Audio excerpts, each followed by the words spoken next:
Good evening, everyone, and welcome to the Hillsborough Township Planning Board meeting of June 8th, 2023. Please join me in a salute to the flag.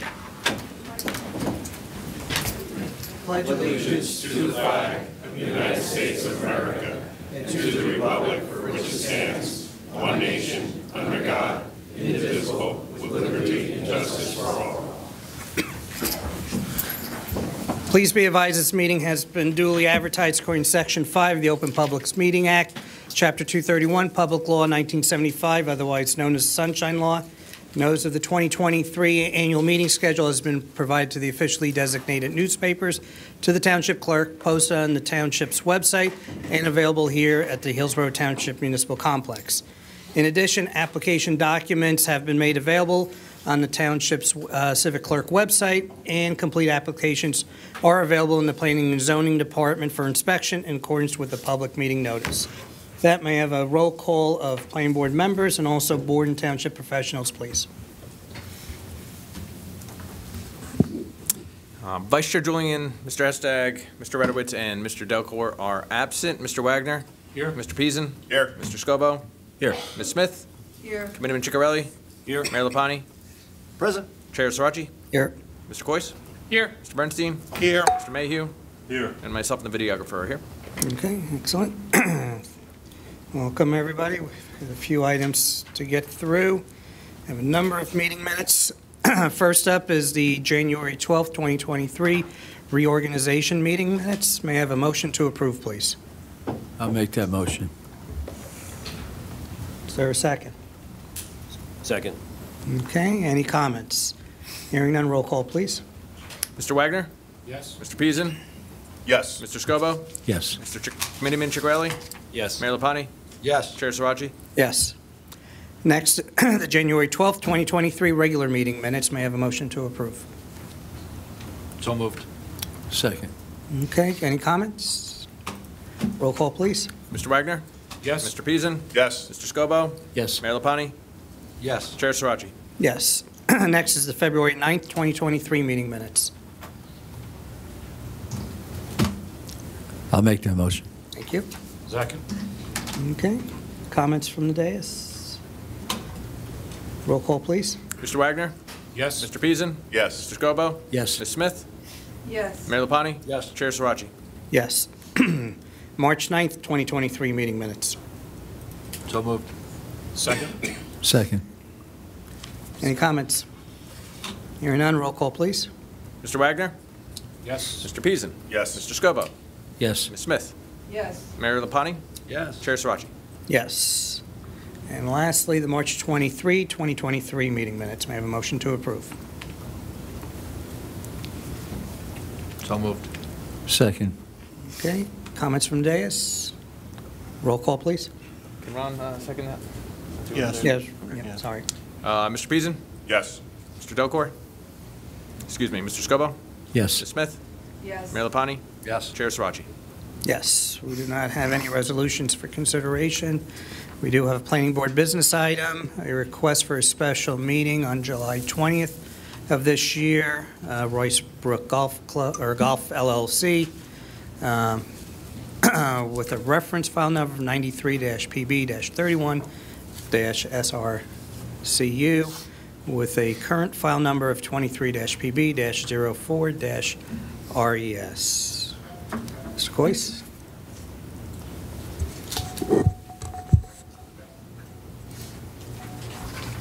I have nothing to add other than this is a formality in order to add this as a special meeting and at the consideration of the planning board. Royce Brook Golf Course application would be scheduled for this date. Okay. We don't have room on the other meeting minutes or nights on the... We do not. So this was an attempt to get that application in before the board basically goes on its break, not having any meetings in August. Okay. So this would be the only item on that meeting on that. Correct. So it's special meeting. Right. It would be their meeting essentially. There wouldn't be anything else added to it, is my understanding. I'll defer to council on that. David, that's in addition to the 6th and the 13th of July. Those are, okay. I believe also the idea Also would be the- that the 27th, the business meeting would be potentially canceled. We'll talk about that later tonight. Okay. Okay. Thank you. All right. So is there a motion? I'll make that motion. Okay. I'll second it, Chairman. Okay. Any additional discussion from the dais? Hearing none, roll call, please. Mr. Wagner? Yes. Mr. Peason? Yes. Mr. Scobo? Yes. Ms. Smith? Yes. Committeeman Chigarelli? Yes. Mayor Lapani? Yes. Chair Sirachi? Yes. Okay, we do not have consideration of ordinances, so next will be business from the floor for matters that are not on this evening's agenda. As a reminder, no commentary on directly or indirectly with warehouses. We have a couple of applications this evening and other ongoing applications. We want to make sure anyone's thoughts about warehouses are on the record with respective to those applications. And there's also just a 5-minute time limit on comments to the board for matters not on this evening's agenda. If anyone has anything, feel free to come to the mic, state your name and address for the record. Okay, I see no takers, so we are moving on to this evening's public hearings. First up, we have Homestead 279 LLC, file number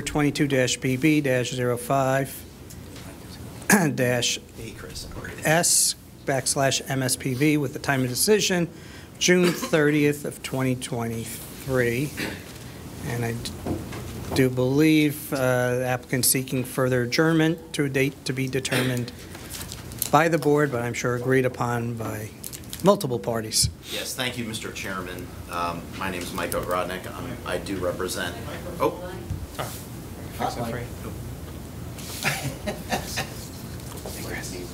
Turn on the bottom. Thank you, Mr. Chairman. Mike Ogrodnik, Savoy-Shock Law Firm, on behalf of the applicant for the 279 Homestead Road project. We're seeking an adjournment. What we're doing, we listen to the board professionals, the members of the public, the objectors, and we're, I would say, significantly redesigning the configuration of the project. And we're still working on the viability of certain changes. And so we are requesting an adjournment to allow for additional time to make some changes to the site plan. Any idea on date? And What's open? I mean, I think we're into July. Let's start with the time, let's start with the extension of the time of decision rule, which is June 30th. How much longer are your client looking to provide? I also believe we need the objectors on the record, I believe, is here, Mr. Mielek. Sorry, we can't hear you. no, you. My mic is on, I don't, but apparently the objectors isn't, so.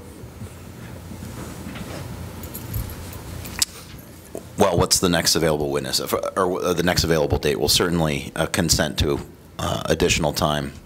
I think the next, well, one option is you've got a date currently held for July 13th for 303 Amwell. Yeah, I think we should stick with that date and replace it with 279 Homestead. My understanding is 303 is on a bit of a pause. For the record, I'm Chris Mielek, planner working with Joe.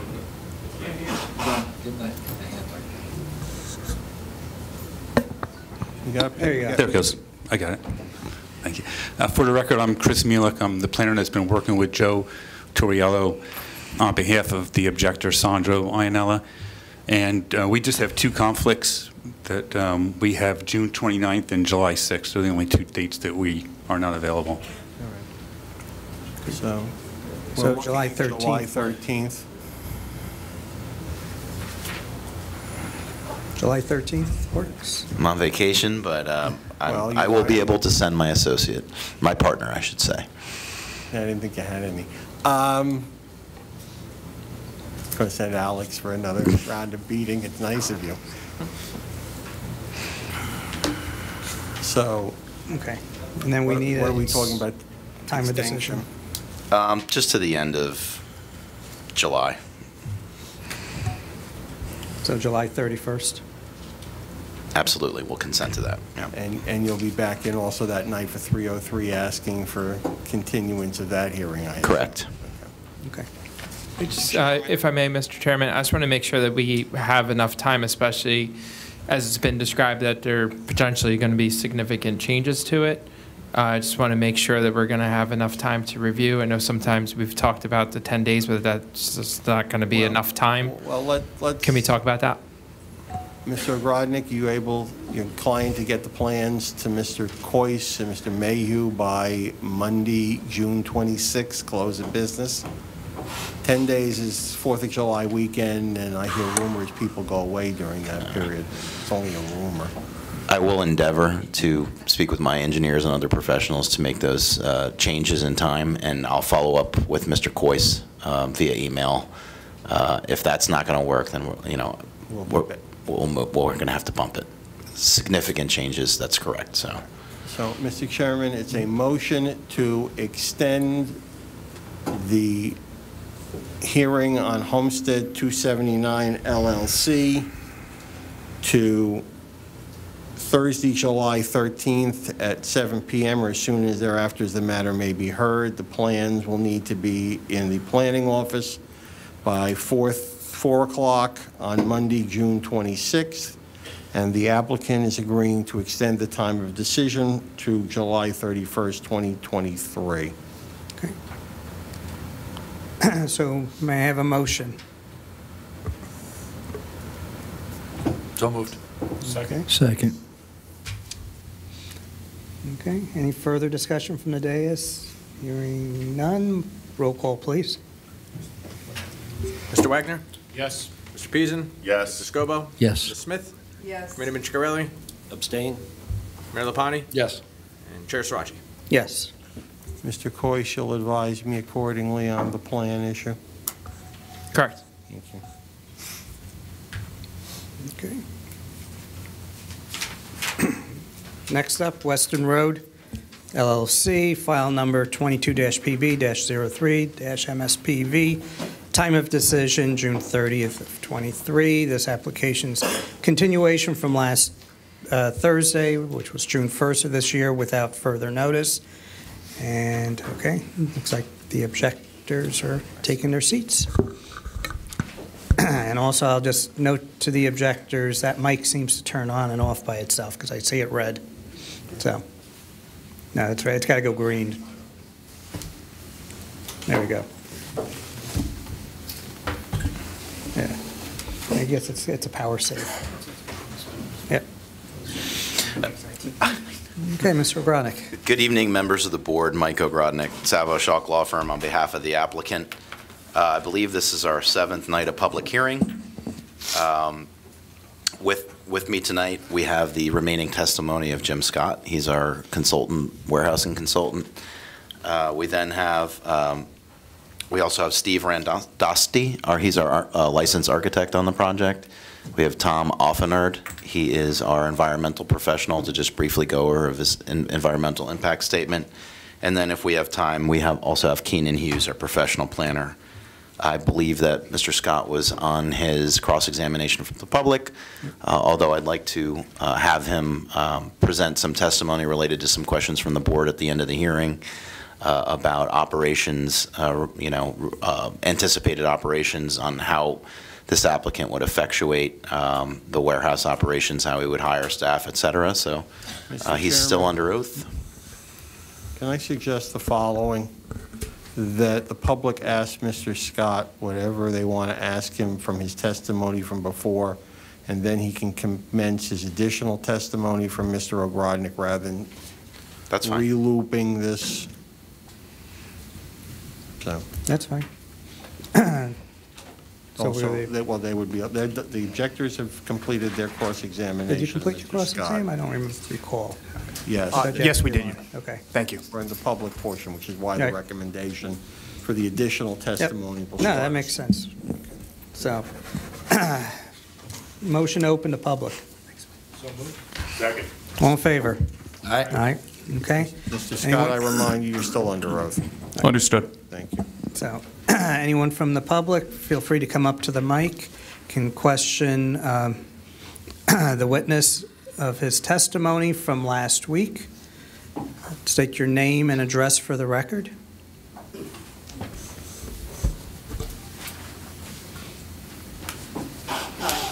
Elaine Welsh, Orchard Drive. I was going to give Brian a chance, but to go first because he was ready last week, but I don't see him here. So, Mr. Scott, I have a couple questions. Are there going to be dedicated inbound and outbound doors on the warehouse? I would not expect so, no. Okay. Is there going to be a mule to be used on site? I'm sorry, a mule? Yeah. Tractor to move the trailers around. It's not my understanding they would have one of their own, no. So if there's an inbound trailer that has to be parked in a parking space, how is it going to be moved to a door? That would be handled by the trucking company. Okay. It's unusual. Question about the internal movement of the packages within the warehouse. Will there be any conveyors that are electrical, or is everything going to be roller sections? I imagine that they will have limited degree of conveyor, but for the majority of this is going to be pick and pack, forklift, palletized, packing stations. This is not a fully automated facility. Right. So if the containers from the warehouse, from the Elizabeth come in, from Port Elizabeth, my understanding from what was said previously is that they will be stacked package by package from top to bottom, front to back. Typically, yes. Can I ask you about the ergonomics for the workers who are going to be unloading that if you don't have roller sections and you don't have conveyors that extend into the boxes? I can't speak to the ergonomics of the employees. I'd hate to be a worker there. How many carriers, right now, let me just start over. All the outbound stuff is going to be given to local carriers to take away, for instance, FedEx, UPS, DHL, something like that. Is that the way it's going out? Primarily, yes. So the products going to the end consumer will go to those carriers. To the extent there was something going to a wholesale distributor or retailer, that may go direct via a different carrier. So, for instance, Macy's or something like that. Correct. A big store. All right. In Florida, in the operation right now, who are the carriers, other than the major stores that may get a load, who are the other carriers that are taking outbound packages? That to be honest, couldn't speak to. Again, this is majority of which the common carriers, the same you would expect here. Well, that's what I'm trying to figure out. How many common carriers are there going to be in our location every day? Is it going to be DHL, UPS, and FedEx? Is it going to be one of them? I'm just trying to get an idea of the outbound movement. I would expect there to be a combination of. I can't speak to what the exact number, which ones. It's going to be price driven. Maybe we're looking 2 years ahead. Well, the reason why I'm asking is because previously you stated there were expected to be how many outbound trailers in the afternoon at the end of the day? So again, this was covered in traffic and I thought this was logistics and we were talking about the movement of stuff in the warehouse. If I may, and this is maybe a good segue, I just want to clarify. So there will be additional consultants involved and employees of Miracle. There will be a warehouse and operations manager. There will be outside consultants for technology, warehouse management systems. There will be staffing agencies for labor. There will be a host of other subsets of professionals they work with. Okay, because I was just trying to get an idea with the outbound. If you've got multiple carriers, say for instance FedEx, UPS, and DHL, plus possibly the post office, plus a Macy's truck, maybe another major retailer, that's a whole bunch of outbound, which is a little bit more than I think what we had been told earlier, what was being anticipated. I understand it's still out, several years out, but we're trying to get an idea of the movement that's going to affect our community. Understood, and I would expect it to be consistent with that. We haven't gotten many answers on that tonight. Thank you. Thank you.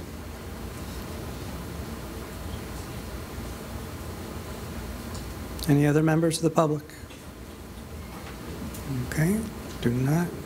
Susan, don't hesitate. I was ready to move along. I know, I'm just getting slow. Lately. Yes.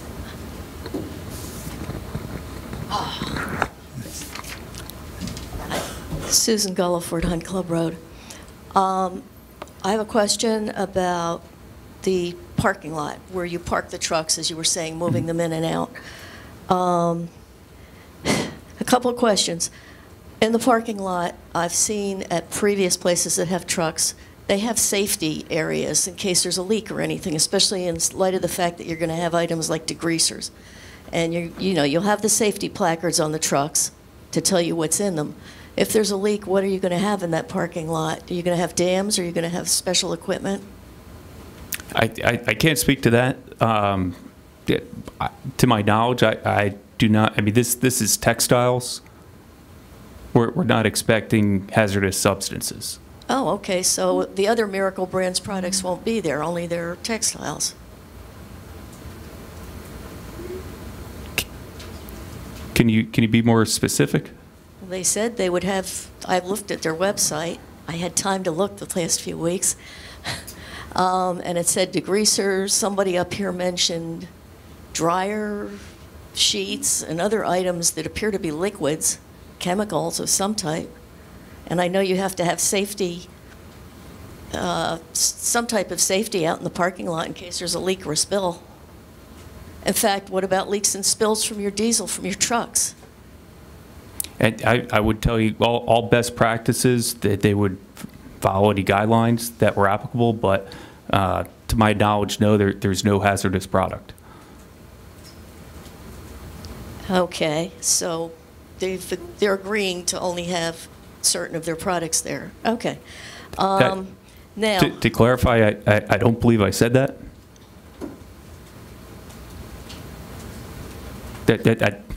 What I believe Miracle testified to was this is primarily textiles. There could be other objects, but this is primarily textiles.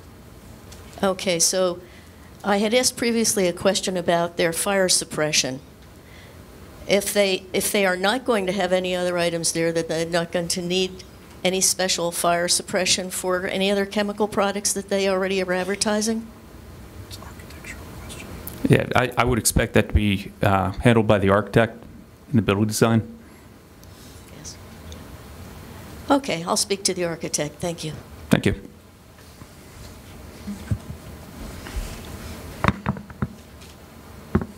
Any other members? We have done battle for years. Okay. Okay, Mr. Agrodnik, you can continue. Yeah, I just wanted to, there were some questions at the end of last meeting related to operational questions for Mr. Arif, who had testified, I believe, 2 nights at the 4th and the 5th hearing. And I just wanted to, provide some supplemental testimony based upon that. My feeling was the questions were related to, well, Mr. Arif is not a warehouse operator, and therefore, how do we know he's going to operate the warehouse properly? I would submit that that's probably a question that's somewhat out of bounds for this hearing, because really the scope of this board's review is on the use, and we're trying to provide testimony that supports that the use that the proposed operations are permitted principal use in the zone. So we're here to answer any questions related to operations, and I think he mentioned, obviously you're looking at 3-4 years from opening. So if there's any questions related to, consultants that we would need, specific staffing, Mr. Scott can answer those questions. Okay. I guess I'll ask the first one. Why is it going to take 3 or 4 years to get up and started? Because I've seen buildings go up, quickly, and so I'm not quite visualizing, that timeline. I'd love for you to go through the experience of resolution compliance in Hillsborough. It generally takes at least a year. You know, so that's, again, that's my estimate based upon getting signed and sealed plans ready to have pre-construction meetings. You know, you've got phasing, you've got earth moving, you've got all kinds of, you know, again, I'm not the expert, so this is my experience, but it, I would say look at approvals, and then when the shovel goes in the ground all around town, usually it takes about 2 to 3 years. So I saw the affordable housing go up pretty quick, so they must have been in compliance. So, and again, you're the expert.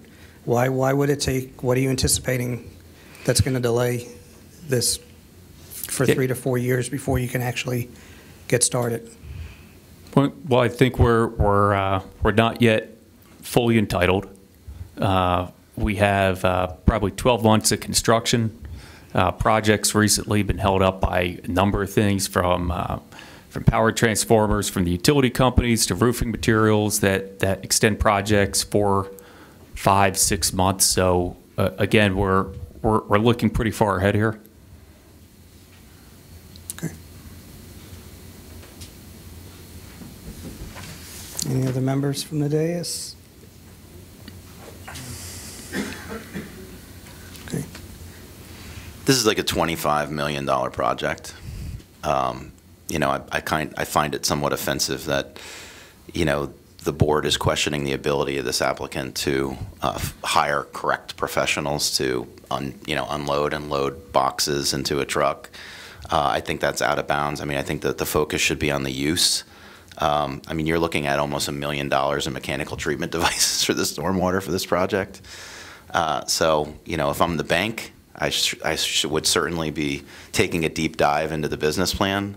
But in my view, you know, and I'm going to quote Sartoga v. Borough of West Patterson, Planning Board's authority in reviewing a site plan application is limiting to determine whether a plan conforms with the municipality zoning and site plan ordinances. The administrative function is not intended to include legislative or quasi-judicial power to prohibit a permitted use. That's quoting Stokel v. Planning Board of Edison Township. Planning Board's role in evaluating site plan is somewhat circumscribed. W.L. Goodfellows, New Jersey Super, quoting Shim v. Washington Township Planning Board. I think my point is, you know, we believe we've provided sufficient testimony that the use is going to be a warehouse use, a typical warehouse use. Mr. Burns? I think I'm a little confused here.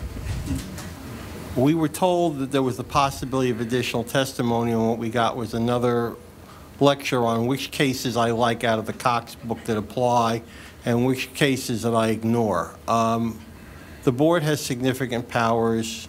I'm not going to get into a quid pro quo with the site cases. We will deal with it at the appropriate time and the appropriate place. But if that's what we constitute as additional testimony, Mr. Ogrodnik, I'm a little confused. I'm just making my expert available to answer any additional questions. You make your expert available for questions and then proceeded to, I've lost track of the number of times, the periodic lecture to the board about what it can and cannot do. We are nowhere near completing this application, and until the board is at that point and evaluates everything, telling them what they can and cannot do is really a waste of time, except to make me a few more bucks to have to go back and look at the cases. So I appreciate that much, and let's move on. Okay. Mr. Coyce, just real quick, because I know the reason why we were bringing in not only the, I'll call it the managing business partner and the consultant, was to get an idea of the operations. The portion of the township code, do you have that readily available when we state the requirements, you know, as far as what the applicant's supposed to be providing, you know, as a description for operations? I don't have it exactly in front of me right now. I can pull it up, but it is Section E. I believe I've stated it in my reports where they're supposed to describe the nature of the operations. I'm just going to attempt to pull it from my head. Okay. The nature of the operations related to the hours of operation, number of employees, traffic, etc. It's very clear in our in our requirements in terms of all the variety or parts that help support understanding what the use will be in terms of the operation, the intensity, to give us a better idea so that we could then ensure that it is within the permitted use. So that's part of the requirement, to provide that to the board so that we can know for sure that it is a permitted use, instead of an applicant just checking off on a box or simply representing that they're saying by word that they're warehousing, shipping, receiving. It's a little more complicated than that. We need everything else to help, to help know that it complies with the code. Okay. Is there anything else you're looking for? No, I just wanted to go through that, and at appropriate time probably need to take a look at that to see if we covered all those bases. But I think we can move on to the next witness. Okay. Steve, our architect, Steve Randosti.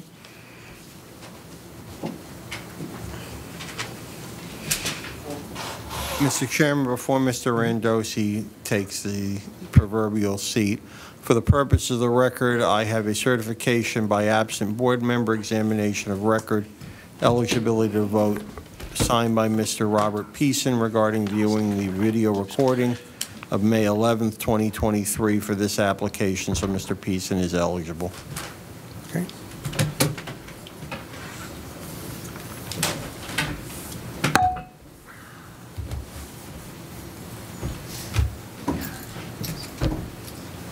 Are you guys gonna okay. I mean, either way.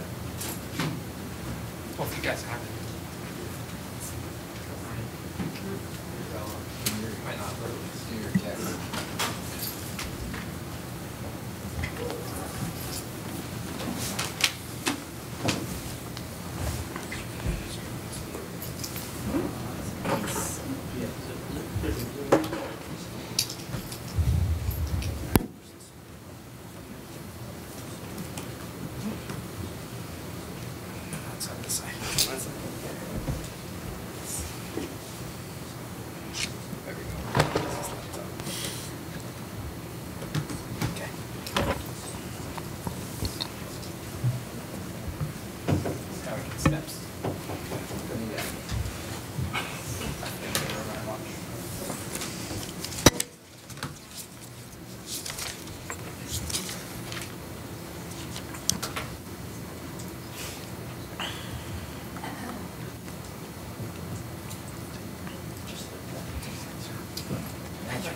Remote control. Yeah. Need a radio to talk to somebody in the back. Shoot the TV.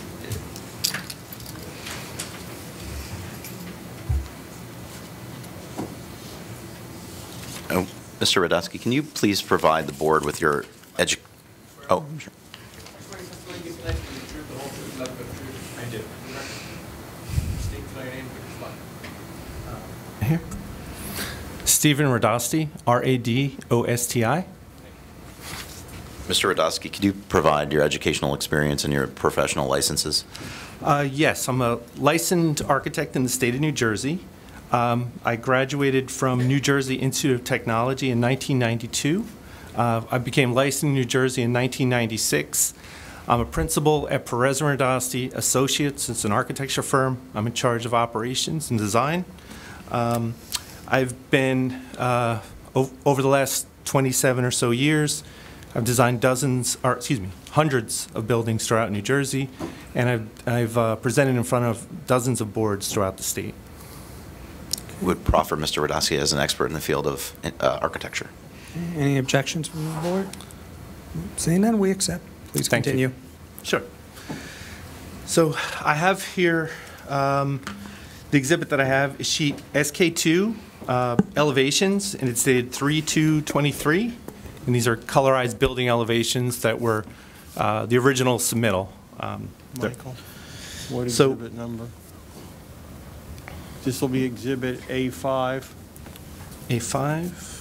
Okay. So the proposed building is 275 feet wide by 509 feet long, with an 85 feet by 9-inch by 85-foot cutout in the northwest corner where the office area will be located. It is designed as 130,418 square feet, one-story tilt-up or precast concrete warehouse with up to 5,300 square feet of office space. And the building will be constructed of non-combustible construction and will be fully fire sprinklered. The building will have a series of overhead doors for truck loading and unloading on the east elevation, along with 2 forklift ramps and several exit doors. There will be a total of 20 raised docks and 2 ramps. The building is set back from the road pretty significantly and is oriented perpendicular to the road purposely so to lessen its visual impact from the street. It is designed of precast concrete panels, varying sizes and different shades of gray. And once again, the different shades of gray were meant to lessen its visual impact and to kind of blend into the background and into the sky. The building is visually anchored to the ground with a dark gray water table that extends around to all sides of the building elevations. At the northwest outside corner of the building is the main building entrance, which is framed by metal-clad wing walls that turn horizontally into a decorative element that frames the office area. In the center of the office area is a large glass curtain wall, approximately 38 feet wide by 21 feet tall, with a modern design to draw attention to the entrance and to give it a high-end corporate feel. In the center of the glass area are the front doors to the office, and it's protected by a cantilevered metal panel-clad roof. And above that front entry is the tenant sign. The sign will be internally illuminated and will be 4 feet high by 8.5 feet long for a total of 34 square feet. This signage will comply with the borough's signage requirements. And at the top corner of the north elevation will be a 30-inch high, non-internally illuminated channel numbers denoting the street address of the building. The building will be 38 feet 4 3/4 inches tall, and this is measured from the vertical distance from the highest point of the roof to the lowest grade 6 feet from the building. The lowest grade around the building is at the loading docks, and this is where the grade is approximately 4 feet below the building's finished floor. The building as designed requires a C variance for building height, and this is from section 188-106. We're proposing a 38.4 foot tall building where 35 feet is permitted. And even though we're proposing 38.4 feet tall for the building, the actual interior clear height will be significantly less than that and will range from approximately 27 feet 11 inches at its lowest point along the perimeter to 30 feet 9 inches clear at the center of the warehouse. That might vary by a few inches. This clear height is calculated after taking the total building height and subtracting the 4 feet for the lower grade at the loading docks, as well as subtracting approximately, the roof construction, which is about 6 inches for the insulation, give or take, and about 1.5 inches for the roof deck, about 36 inches for the roof joist thickness, and over 34 inches for the pitch of the roof, since the roof is pitched at 1/4 inch per foot, and the highest point is in the middle of the building, and as it slopes down, it's shallower at the edges of the building. The grade at the front of the building is 4 feet higher than where the loading docks are located, and therefore, instead of appearing to be 38.4 feet at the front of the building, it'll actually to be more like 34.4 feet, less than the 35 feet allowed. This is because the grade is higher there, and it'll seem significantly smaller at that elevation. The building's roof will be designed to structurally support solar panels in the future. So we'll have the added weight of future solar panels added to the design when we do the structural engineering for the roof. The building will be fully ADA compliant and will meet the NJ UCC barrier-free subcode. And then Finally, any roofs at the loading dock side of the building will be raised to provide at least 15-foot clearance from the grade. There are currently no roofs denoted on the loading dock doors, only at the man doors, but we'll also raise those up so that they're 15 feet to comply with the town's ordinance.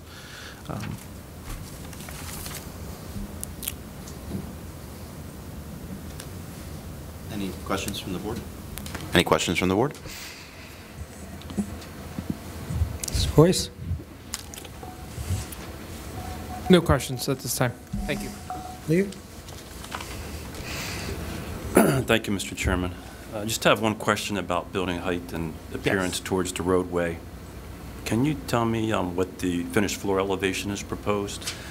The finished floor, I don't have the engineering drawings here, but the finished floor will be approximately 4 feet above the grade, at the loading docks. So the finished floor will be almost the same as what the grade is in the front of the building. Maybe this question should be for Mr. Ford, but I just wanted to clarify. I'm looking at a grading plan, and I believe the finished floor is proposed around elevation 78. Okay. And Right. Maybe that can be confirmed. And my second part of this question was what was the grade at the front of the building currently? And maybe I could save this question for Mr. Ford, but I believe it's around elevation 66. Yeah, I think you'd have to ask the site engineer that question because he did the grading plan. However, when I looked at the grading plan last, the finished floor was very similar to the grade at the front of the building. Well, that's what I'm trying to get to. It appears to me, unless somebody can testify to the alternative, but it appears to me there's about 12 feet of fill in the front of the building facing Weston Road to bring the grade up to the proposed finished floor. And the only reason I bring that up is then it goes to what's the impact of the height of the building versus the roadway. You talk about a 35, 38 foot or 34 foot tall building, but I'm wondering if it would be appropriate to take into consideration that's a building that could be 12 feet above the existing grade in that area. I'll bring these questions back up maybe I with believe Mr. Ford. I believe Mr. Ford is coming back. You can ask him about the grading question, but I'm happy to answer anything about the building itself. Okay. Thank you. Thanks. I thought of a question. So in your design, I mean, you did included, the interior floor plan and all. Yes. So how many tenants did you design this building for? This building is designed for one tenant. And no possibility to subdivide? It technically could be subdivided if that was, if that was allowed by this board, sure. Okay. But it's designed for one tenant currently. Mm-hmm. Okay. And there's one set of offices, or were there two? There's one set of offices in one corner of the building. Okay. So we don't. There's one set of offices in one corner of the building. Okay. Any questions from the board? I have a couple, Mr. Chairman. Because this question was asked by our public, and you didn't go over it. Can you discuss what the fire suppression system that you designed in for the building is? Yes. So the building. So when you design a warehouse, if it's a non-hazardous, let me start over. When you design a building, the first thing you do is you figure out the use group of the building, and it's designed to the different use groups. And warehouses typically are either S1 or S2. One is moderate hazard storage. The other is light hazard storage. This would be S1, which is moderate hazard storage. Which moderate hazard storage means typical non-hazardous items that are possibly flammable, things such as garments, paper, things like that. S2 would be non-combustible things like, stoneware, metals, things like that. So then once you find that out, the building would be fully sprinklered and it would comply with what's required for an S1 use group. So it would be water. I think she was asking if it was going to be a chemical, but it would be It would be a sprinkler system designed to meet the NJUCC, which is the building code of the state of New Jersey. So for the office areas, obviously with electronics and computers, is that water also, or are you using something else in that area? No, that would be water also. Water also. Mm-hmm. So you testified that the walls were precast concrete, giant slabs, they stick up, bolt together. That is correct. And then what do you have, metal trussing for the roof?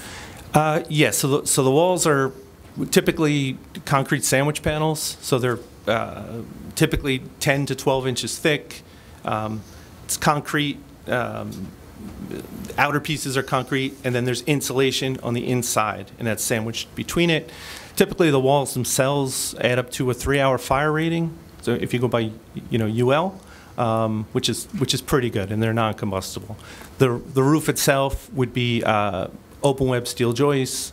There'd be metal deck above that, and then insulation above that. Are all the mechanicals going to be on the roof, or are they going to be on the ground? The mechanicals, for the most part, the warehouse is not going to be air conditioned. So in the warehouse, it would be probably radiant heaters. There would be ventilation fans, and then in the office there would be air conditioning, and the air conditioning unit for the roof would be located on the roof.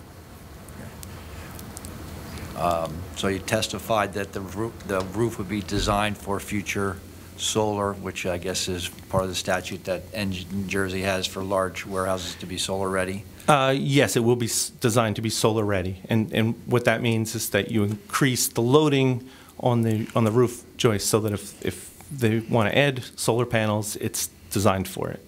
Okay.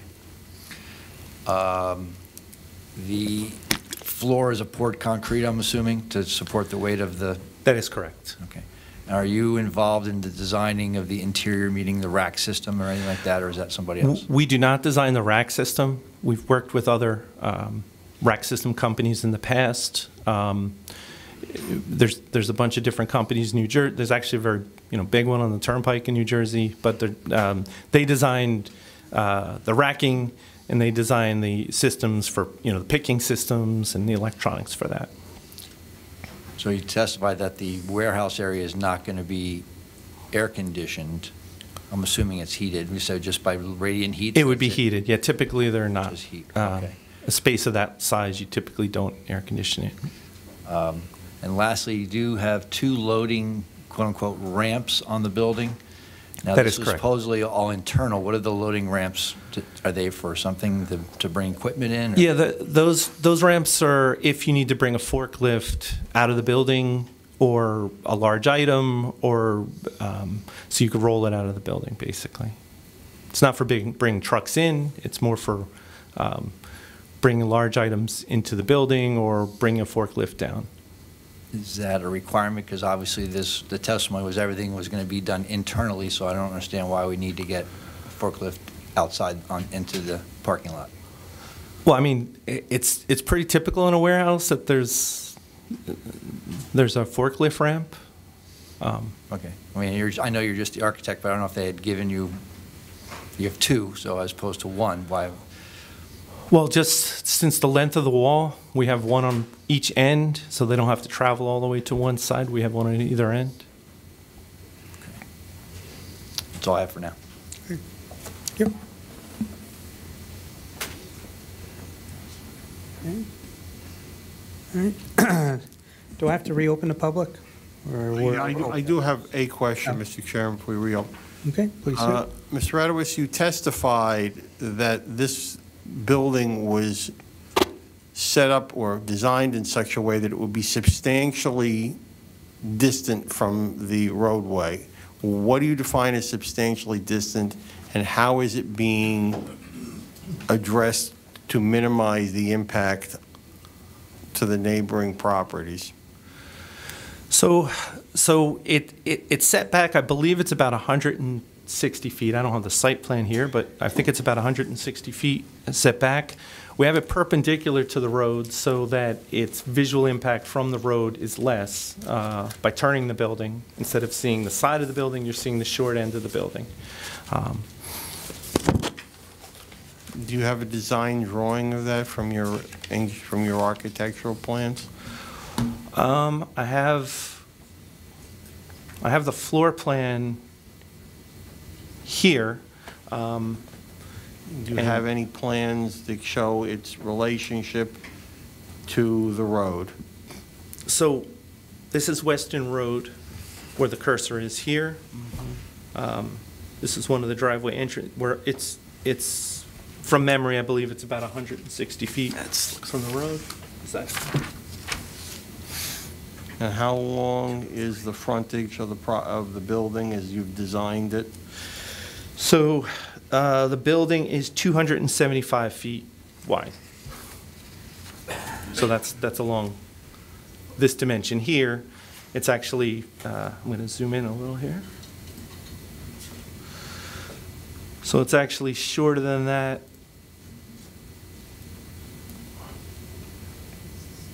It's 190 feet along this front area, and then it's set back. How far back is it set back at that point? That is about 85 feet 9 inches, this portion right here. So basically, the smallest portion is visible in the front. This is set back. And then in this corner here, we have decorative elements for the office area. And then the entrance for the office is around the corner. Do you have a rendering of like a street view of what it would look like? I have 2D colored elevations, but I do not have a 3D rendering. As far as the site plan, I think that's something for the site engineer to show you. Okay. Thank you, Mr. Chairman. Okay, yep. Okay. Oh, I forgot about you guys, sorry. How could you forget about us? I was going to the audience. They're all staring me down, so, but. Thank you, Mr. Chairman. Your appearances for the record. Michael Sinkovich from Lieberman, Blecker, and Sinkovich on behalf of the Hearthstone at Hillsborough Homeowners Association. And Jordan Ash with Riker Danzig, also on behalf of the Hearthstone at Hillsborough Homeowners Association. And Mr. Radosti, I hope I got that right. I just have a few questions. Sure. Would it be possible to, from an architectural standpoint, to design and build a 35-foot high warehouse at this property? Would it be physically possible? Yeah. Yes, it would be physically possible. Okay. Is there any unique physical or topographical features on the property that would, prohibit there being a 35-foot warehouse as opposed to a 38.4-foot warehouse? No. Can you explain, to the extent you were involved, what the reasoning is for the 38.4 foot in height? Yes. So they wanted to maximize the interior height, and some of this was based on Mr. Scott's testimony earlier. Our concern is that since we're measuring the height, in most towns, the height of a building is not measured from the lowest point around the building. In most towns, it's measured from the height at the front facade of the building. And in this case, the grade, it's measured from the lowest point, which is 4 feet below that. So we lose 4 feet immediately. And then in addition to that, based on the building size,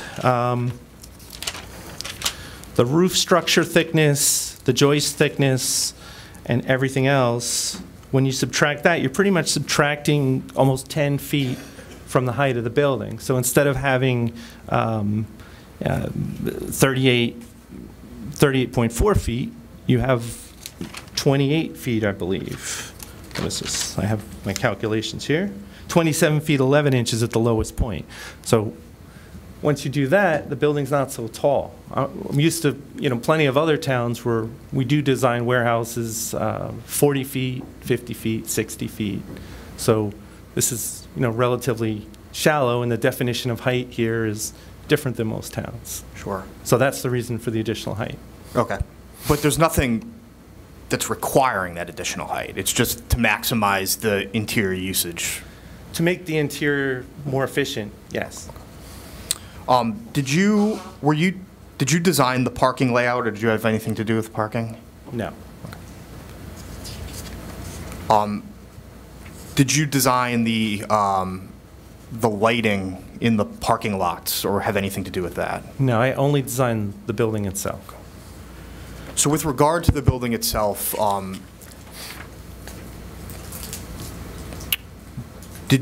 was there anything in your design that was done to minimize noise that would be heard from the outside?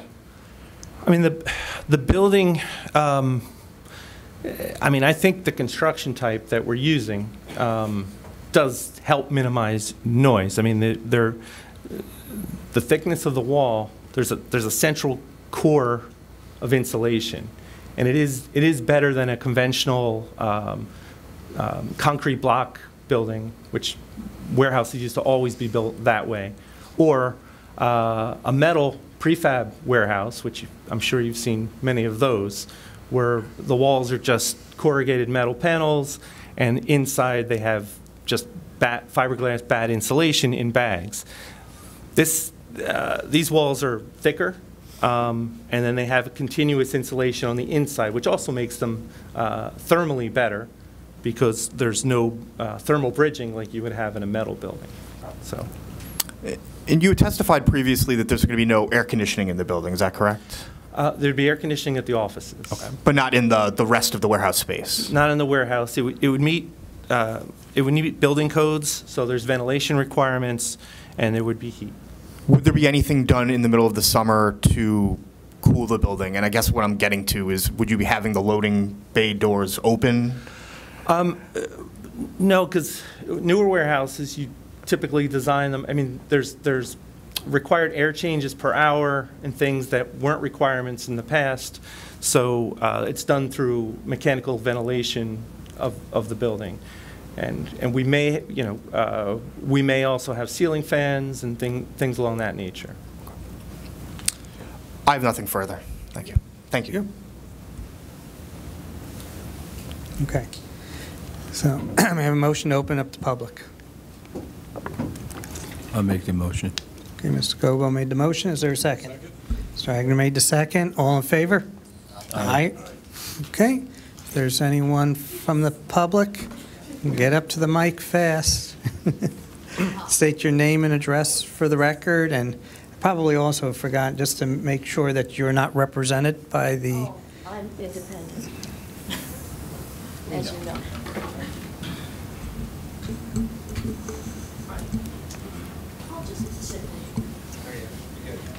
Give her the mic. Hi. It's Susan Gulliford, Hunt Club Road. On the can you pull up your overhead shot? Yes. Your exhibit.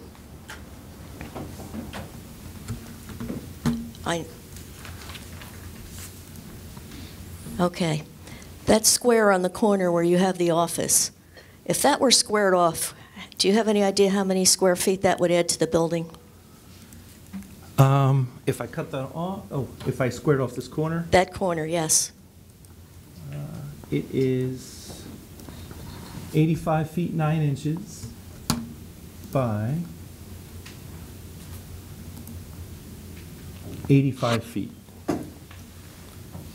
So is that 7,300, 1.5 feet? Okay. Is that corner built like that because of Lot 7 being there, which is not owned by the applicant at this time?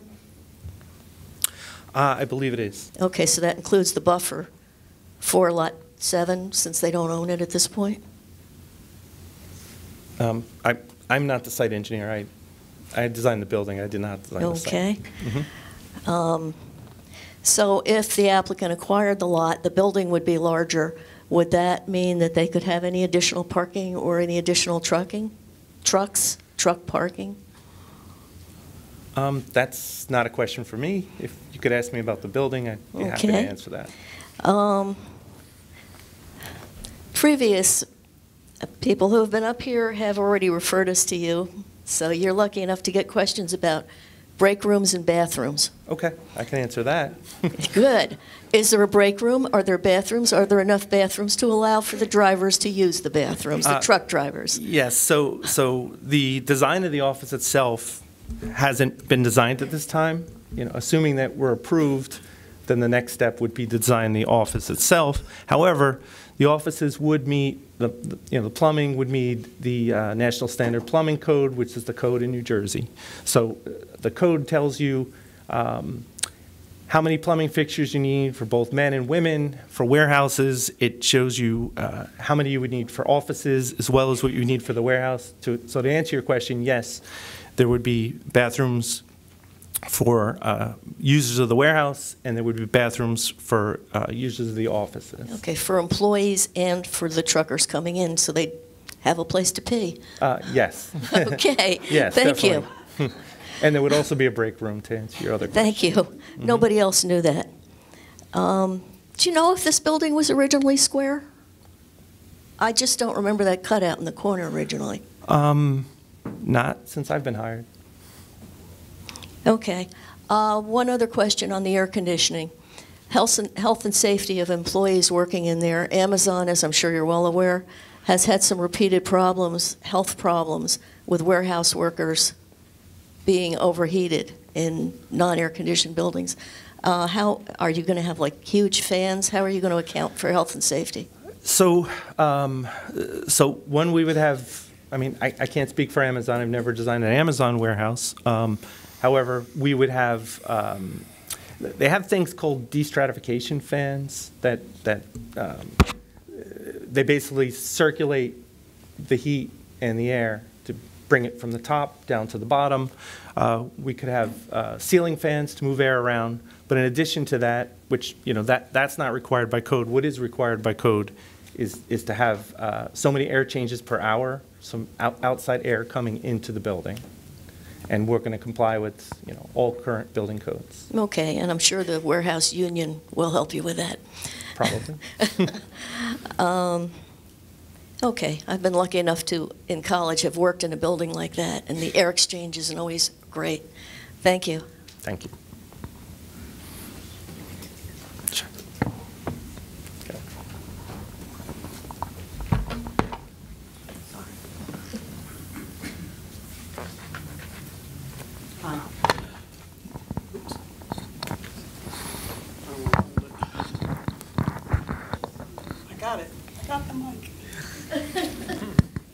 Hi, Elaine Welsh, Orchard Drive. So this building, when I look at the measurements that you've given, 275 by 905 for the most part, yes. Just so that everybody realizes, the front is a football field wide. The long length of the building is 3 football fields wide, just to get a view of the size of the building that we're looking at. Sorry, that was a statement, not a question. I am intimately familiar with warehouse work. I am a UPS person. And I'm well aware that the warehouse portions are not air conditioned. But I'm concerned when you say that you don't expect for the inbound, outbound doors to be open during the summertime when it's blazing hot. So you're not anticipating those doors to be open for ventilation? I mean, they could be opened, but I'm designing the building. I'm not in charge of whether they open the doors or not. Okay, I mean, well, they're required to be operable, but my point is we're designing the building to meet current codes, have air changes, and have fans so that it's more comfortable than most warehouses that are out there. I don't know how old the warehouse was that you worked in. Well, and as I know, UPS trucks are not air conditioned either. So. No, but they do have little fans on the top now, the newer ones I've noticed. I'm concerned from a noise point of view that during the summertime with no air conditioning, if the doors are, I will guarantee you as a worker, those doors are going to be open on a blazing hot summertime. And do you anticipate that there will be a noise issue if those doors are open for ventilation for the comfort of the workers? And will that noise be carried over into Hearthstone? I mean, I can't stop them from opening the doors. Maybe they will, maybe they won't, but we're going to design it the best we possibly can so that they don't have to open the doors. I understand. The utilities for the building, is this going to be public water? public sewer, or is it all well and septic? It's public. Do you know anything? I know you're not the site developer. Do you know how many trees are going to be cut down? I'm You're not sure. I mean, I'm sorry, I'm late in the game sorry, here. okay. Yes, I'm an expert for the building. Gotcha. Didn't design the site. All right. You said that the grade of the office at the front of the building, where the cutout is, the office is at the front, is going to be basically whatever the floor level is for the offices in the front. That's the floor level in the warehouse. And then the warehouse has a 4-foot drop to accommodate the trailers backing up to the doors? Well, yeah, so the building will meet the ADA, so the front... I'm not concerned about ADA. I'm just trying to get, I want to make sure I understand that. Oh, okay, what I was getting at is that the front doors will be at grade because it has to meet the ADA, yes. All right. Can you tell me, in regards to elevation, the elevation of the roadway in the front compared to the elevation of the office building floor, is it going to be level? Sorry, that's a question for the site engineer.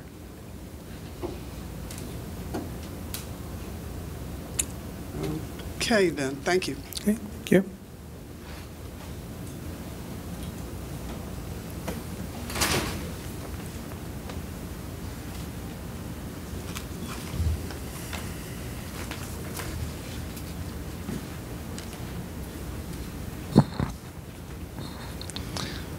David Brook, 7 Winding Way. Just a few questions, if I may. The design of the building, would it be possible for you to go to where the truck loading area is? On the floor plan or the elevations? I think on the floor plan, please. So, and again, I don't understand that, but I'll just ask you, those two things that are coming down, are those the ramps that you're talking about? Yes, these are one ramp is here and one ramp is here. Okay. Can you just go a little bit farther down in your drawing so I can see where the trucks are coming in? Thank you. So I guess I was curious with regards to the noise associated with deliveries and pickups. Is there any component of your design that would block or absorb noise from trucks that are backing into those loading docks and pulling away with regards to any residential structures nearby? No, I mean, once again, I designed the building, so anything from outside the building I didn't design, so I could talk about the building itself. Well, but the ramps are outside the building, right? Right. So the ramps are concrete ramps with guardrails or low walls on the side for a forklift to drive up, open the overhead door, and go into the building. Okay.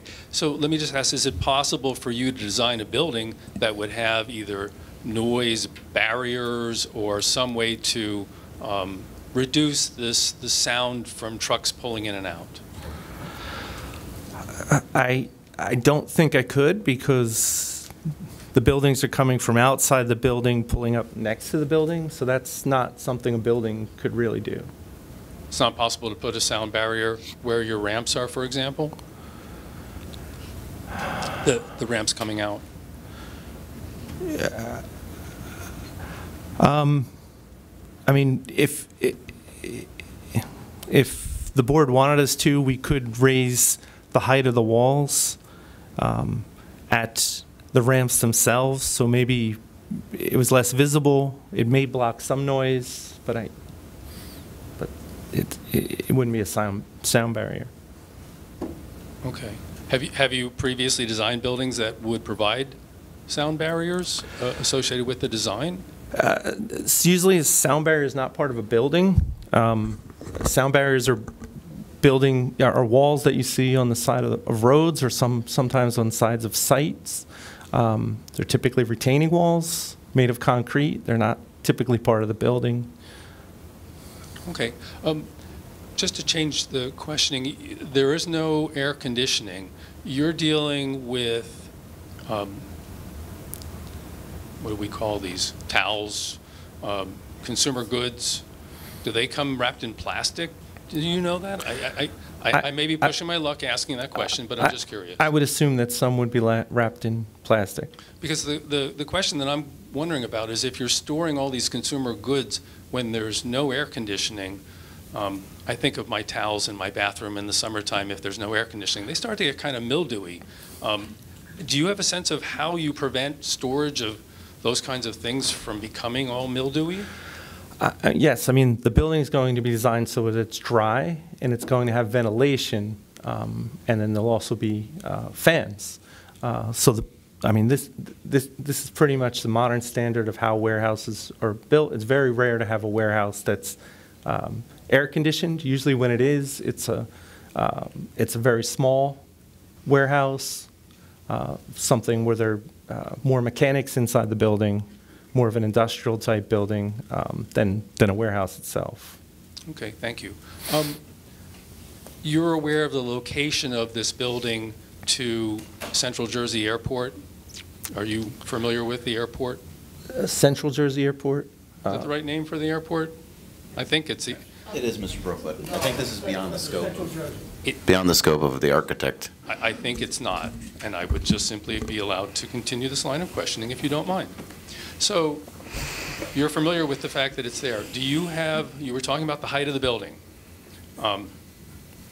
Have you or anybody else consulted with the FAA regarding that height being an accepted height adjacent to a runway to an airport?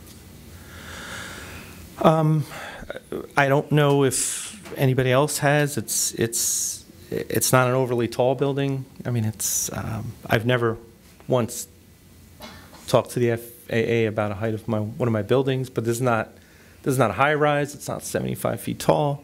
That's a high rise definition. We're looking at 38.4 feet. Have you designed any buildings near airports? Relatively close to airports, sure. Directly next to an airport? Yes. Yes. Actually 35 foot, but it was single-family residential, but it was 35 feet tall. I only ask you because I do believe the FAA regulates building height adjacent to runways to airports. Objection. The question absolutely lacks foundation. Just ask a question. If there's a statute that you're referring to or a regulation, because there's no FAA regulations that I'm aware of for this site other than the overlay zone. Now we're getting into a back and forth here, Mr. Rodnick. Well, you can talk, but I can't. I'm objecting to the question because it lacks foundation, because you're not citing to any standards. So let me just ask the question so I get clarity. With regards to the design of this building, you're the architect. Did you consult at all with the FAA regarding the height as its acceptability? And question one. No, I did not.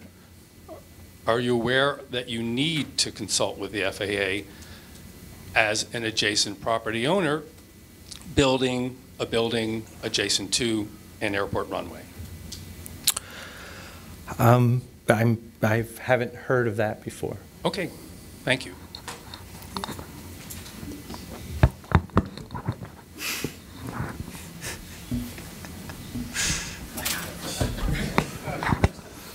Hi, Grant Colmer, 144 Taylor. Just a few questions. I assume you've designed many warehouses, yes? Yes. Can you give a number? Thousands, hundreds?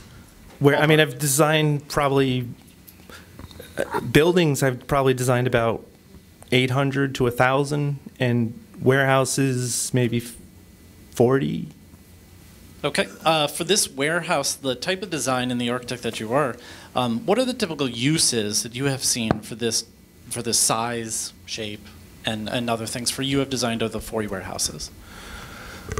So, I mean, the size and shape are, I mean, this is a typical size and shape for a building of an S1 or S2 use group, which I said before is for either combustible or non-combustible, non-hazardous materials.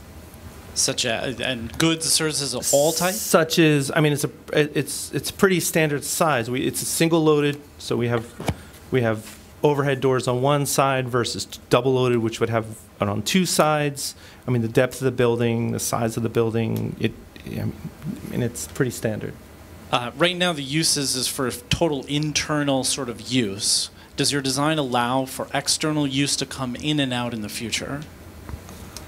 External use, you mean? Sure, yeah, we want work outside the warehouse. That's not what the plan is for the company who is going to, but in the future, if this was going to take place, could work be done outside of your design of the building? I mean, it's designed, a warehouse is a building for internal storage.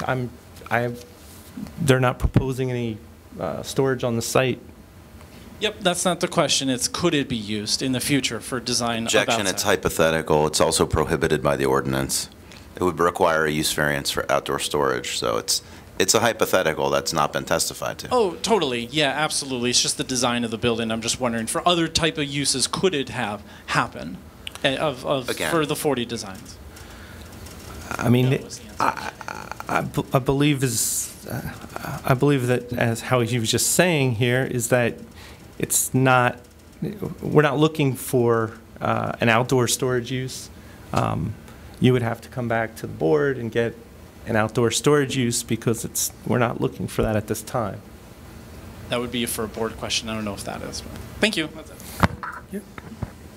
Oh, it's easier.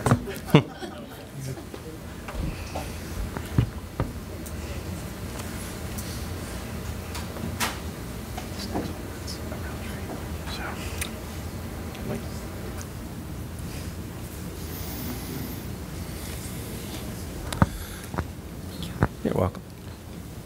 Maria Janusik, 720 East Freck Avenue, Manville, New Jersey. I'm also a Hillsborough Township property owner, Block 86, Lot 3, 2155 Camp Plain Road. Have you designed a warehouse of this size before? Yes. How many? Of this exact size? I've probably done about 40 warehouses, some larger, some smaller. Larger than this? Yes. Okay. In regard to the walls, what are they made of? The walls? Yes. The walls are going to be made up of tilt-up concrete sandwich panels. So they're made of concrete, and they're made of an inner core of insulation. Okay, panels. So it's not like one piece, it's separate panels? They're separate panels, and they would either be tilt-up or they would be prefab. So they may be built on site, which would be tilt-up, or prefab, where they're made in a building and they're brought to the site and erected. Do you know what's going to be used on this site? They're going to be concrete panels that are in. No, the tilt-up or the ones that you said that are off-site? Well, one of those two. It'll look exactly the same. It's just how they put it together. Does it matter? Not really. As far as the aesthetics, it'll be the same. It'll have the same insulation. It'll have the same thickness. So it would be basically the same. What would be the reason to have something brought in versus having it built on site? Economics, probably. Which is less expensive? It really depends at the time or who the contractor is. If the contractor specializes in tilt-up construction, then they would prefer to do tilt-up. If it's a contractor who doesn't do tilt-up construction, they would prefer to have it prefab. Is there a difference in terms of the strength of those walls if they're done on site or brought in? No, I don't believe so. They're pretty similar. Okay. What's this roof made of? The roof itself is going to be the roofing is going to be a membrane. So it's either going to be TPO or EPDM. It'll be over top of insulation.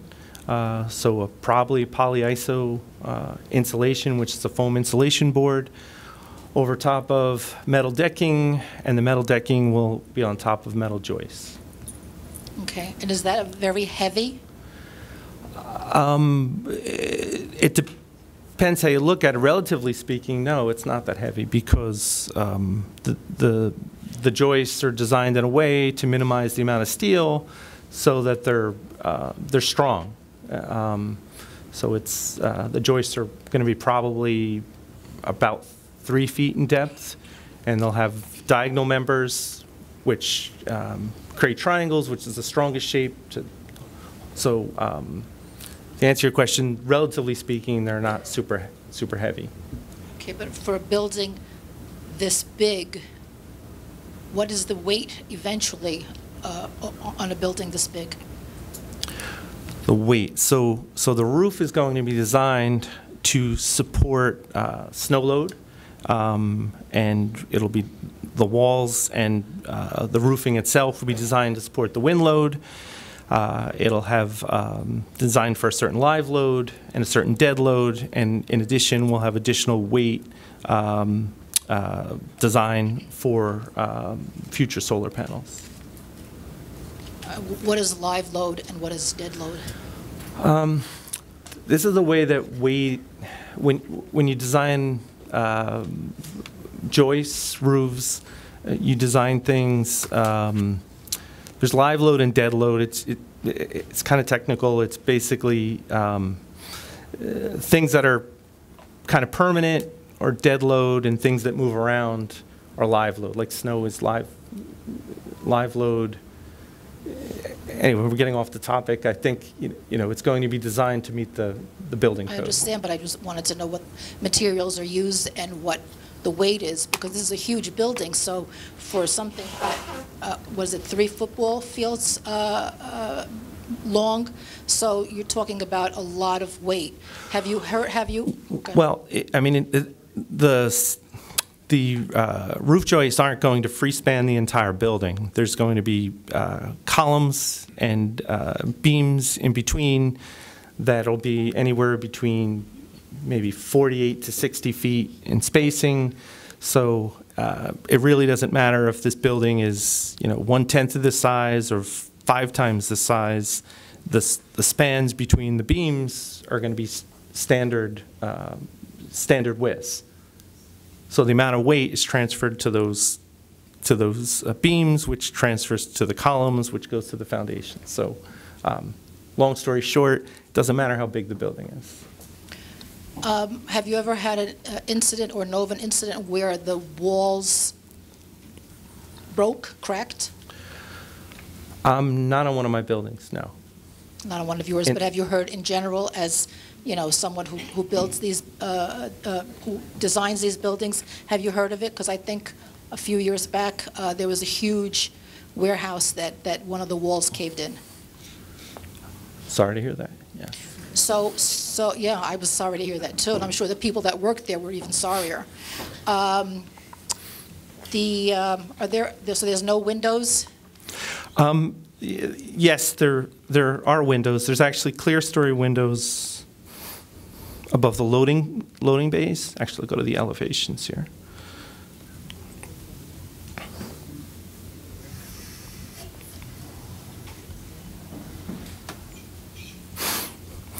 So over the loading doors, there'll be a series of clear story windows, which are windows up high, and they're meant to give natural light to employees. There'll also be a series of windows near the office area of the building, on the side, and then over by the front entrance here. So there will be windows. But only in the front? And at the loading docks, yes. Oh, all right, so the loading docks, and then at the, what kind of windows are at the front, you said? So at the front entrance, this rectangular area here, this is a store, I guess you can call it a glass storefront or a curtain wall. I believe it's 20-something feet in height and 30-something feet in length. And then over the overhead doors, there would be smaller rectangular windows to let in natural light. Are there any other entrances or exits out of this building? Yes, so the building would be designed to meet the NJUCC, which is the building code in New Jersey. So we have egress doors throughout the building, approximately 100 feet apart. And when we do go to do the construction and drawings, assuming it's approved, we will have egress plans showing egress, that it meets all the requirements of the code as far as travel distances to all the exits. So there's a series of exit doors throughout the entire building. That's the type of a door that's normally accessible, they're not locked? No, they're from the inside. From the outside, some may be locked, but from the inside, no, they would never be locked from the inside. Okay. They would typically have panic hardware, which are those horizontal bars you see on a door, and you push it and it opens up, and it's always unlocked from the inside. Okay. Do you have anything to do with lighting inside? Yes. Okay, so like as you get further into this building, what type of lighting do you have? So the building would have high bay LED lighting with occupancy sensors. So basically, LED lighting is currently the most efficient lighting type it is. It uses a lot less electricity than fluorescent lights or other types of lights that were used in the past. There'll be occupancy sensors. So if parts of the warehouse are not, do not have people in at the moment, as they go in that area, the lights will turn on, and after a certain period of time, and there's no movement in that area, the lights will turn off. That's a code requirement in New Jersey, and it's to save electricity. All right, thank you. Thank you.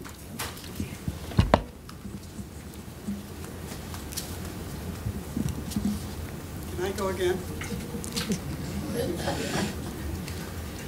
Okay. 1 minute. Yeah. Okay, fair enough.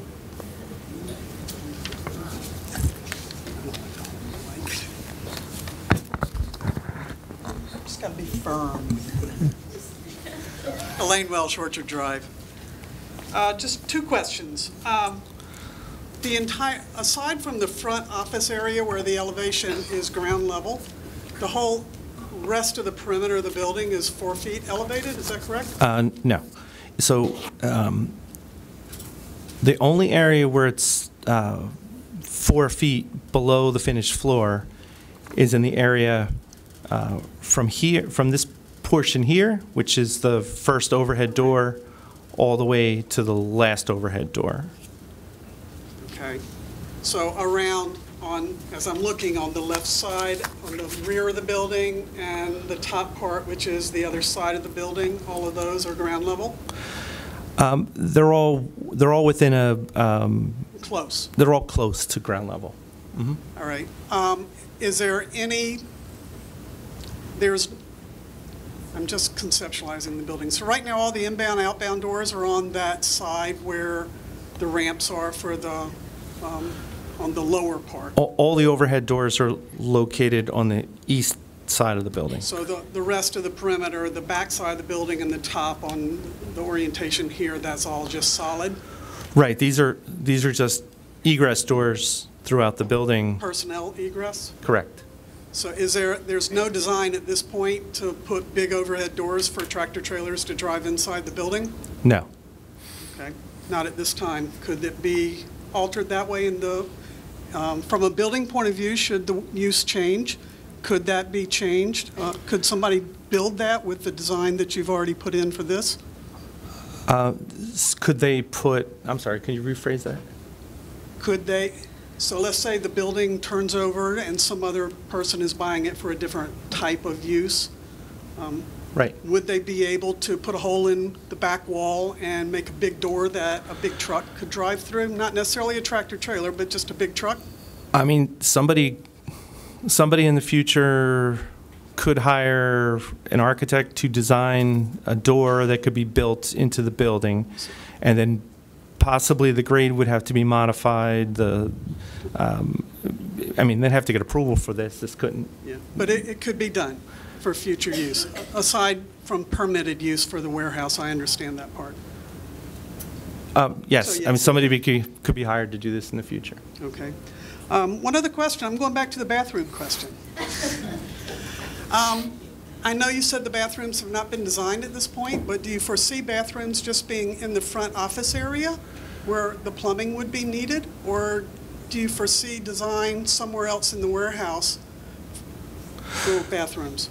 So the bathrooms, I mean, typically there would be at least 2 sets of bathrooms. There would be one for office employees, and then there would be another set of bathrooms. When I say a set, I don't know how many yet, but it'll comply with the code.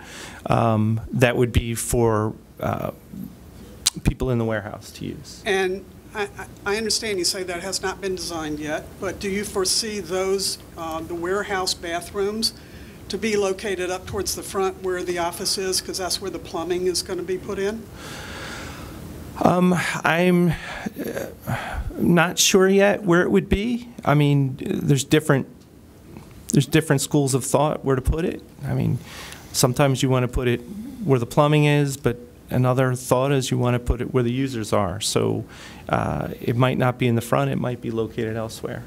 My concern is, if I'm a worker in that warehouse and I'm on the far left side of the warehouse, and most of the bathrooms I would imagine are going to be closer towards the office area because that's where the plumbing is going to be, and I'm a guy, let's say I'm a guy because I'm not a guy, and I got to pee really bad, am I going to walk 3 football fields to the front of the building to go to the bathroom and therefore create an unsanitary situation on the property? Right. Well, when we design the interior of the building, we'll take that into account. Have you ever had to work with a maintenance supervisor who's had to have people go out with ammonia spray guns to spray the backside of the buildings around the doors where the workers have not had access to the bathrooms? Is that a question for me? Yeah, it's a question. Have you, No. have you ever? No. That's a consideration. Thank you. Okay. Yep. Okay. Mr. Chairman, may I ask some additional questions? Or I could reserve if you like. Nope, we can keep going. Okay. Just some clarification, and I apologize if this was answered by someone else, but will this building comply with the statute regarding the solar ready? Yes, it will. Okay. Is there any plans for solar to be put on at this time? We haven't discussed that yet, but we will have it. We will design it in a way so that the roof structure is strong enough to support future solar panels. Okay. And then you're familiar with the term heat island effect? Heat island effect? Sure, for the roof, you're saying? Correct. And just for the sake of the public and the board, could you just, in your own words, to the best of your ability, just so that I could ask you a follow-up question, just describe what it is? So are you talking about snow melt and things like that? Or No. Well, perhaps I will say it Maybe instead. Sure. Heat island effect for the board and for the public is basically what happens depending on the materials that are being used, the amount of impervious coverage, the colors of roofing materials and things like that can create a lot of heat. And so as the architect, I wanted to ask you, did you take into consideration the design of the building to try to lower the impact of heat island? Yes. So we haven't designed the roof yet, but my intention is that it will be a cool roof, so it'll be a lighter color to reflect rays of the sun instead of absorbing it. So typically a white TPO roof would be my recommendation. Okay. And then on the topic of the airport hazard zone, and again, apologize if another witness had touched on this or if it was provided in perhaps the engineering plans, but are you aware of the requirement in section 188, 118 of the airport hazard area, the vertical development and obstruction standards, where it goes into showing, basically the formula that someone would have to show, and so are you aware of that requirement? No, I wasn't. Okay. Are you aware if the applicant provided any documentation to show compliance with the standard? I'm not sure. I'd have to talk to our site engineer. Okay. Thank you, Mr. Chairman. Okay. Thank you. Okay, if we don't have any additional questions, I think this will be a good point to take a break. Right, Mike? So it's, I'm going to go by the clock on my computer because it's easier. It's 8:40 right now, so we'll return in about 10 minutes. Okay, we're back in session. Mr. Grodnick, next witness. Thank you, Mr. Chairman. My next witness is Tom Offenord. He's our environmental professional. Just to provide some brief context regarding his environmental impact statement that he had submitted as part of this application. So I'd ask that he be sworn in. Hi. When you give tonight's going to be the truth, the whole truth, and nothing but the truth. I do. And for the record, can you state and spell your name, please? Tom Offenord, A-U-F-F-E-N-O-R-D-E. Thank you. Tom, could you please give the board your qualifications, how long you've been working in this field, what your expertise is, what your degrees are? Yes, I have a master's degree and a bachelor's degree in biology. For the past 36 years, I've been employed with Eco Sciences, an environmental consulting firm. I've been involved in hundreds of these sort of environmental impact assessments for projects all over New Jersey in preparation of environmental impact statements pursuant to municipal ordinances. I've also spent a lot of time in the field delineating wetlands, interfacing with the regulatory agencies on a routine basis for acquisition of letters of interpretation, which is the vehicle whereby the NJDEP, the New Jersey Department of Environmental Protection, authorizes a wetland line, wetland permitting, flood hazard area permitting, threatened and endangered species assessments and surveys. And I'm a member of the Society of Wetland Scientists, which is the professional association of wetland scientists. As the name implies, I've been qualified as an environmental expert by numerous boards in New Jersey, including Hillsborough, Montgomery Township, Bridgewater Township, Berners Township, Reddington and Hunterdon County, South Plainfield, et cetera. We would offer him as an expert in the field of environmental. Okay, any objections? Seeing none, hearing none, we accept. Please continue. Okay, thank you. And then, you know, I guess I should start by saying, you know, good evening, everyone. A little late with that, but I'd like to go through a summary of the environmental impact statement and the environmental features on the property for you. The site it slopes generally from northward towards Weston Road. From the rear, there's actually a dirt road that, pardon me? Oh, okay. There's a dirt road, a two-track dirt road that runs up from Weston Road to the rear of the property. The site is mostly wooded. It's 18.2 acres. As part of the project, we're clearing approximately 11 acres. The township has a tree mitigation ordinance, which the project will comply with. I know there was a question earlier about how many trees are going to be cleared. I don't have the answer to that question, but I believe that the engineer has calculated that and estimated that, and probably provided testimony to that earlier. In terms of wildlife, the site is located in a generally developed area. The wildlife expected would be typical of suburban areas with species that are tolerant of the human presence. For example, white-tailed deer, eastern gray squirrel, eastern cottontail, woodchuck, etc., things like that. There's no threatened and endangered species habitat mapped by the NJDEP. Again, that's New Jersey Department of Environmental Protection. I'll probably be using that frequently, or sometimes I refer to it just as the department.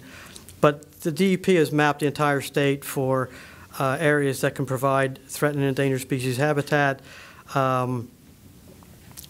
The southwest part of the site, which is generally this part, is mapped by the landscape project, which is what they call this threatened and endangered species mapping as rank 2 habitat, which is not for threatened and endangered species. It's for special concern species, which are species that they're monitoring the status of in case they may want to propose them as threatened or, move them off the list. And the species that we're talking about here is great blue heron, which you're probably familiar with. It's a very tall, wading bird, bluish in color. Kind of looks like a pterodactyl if you see it flying overhead.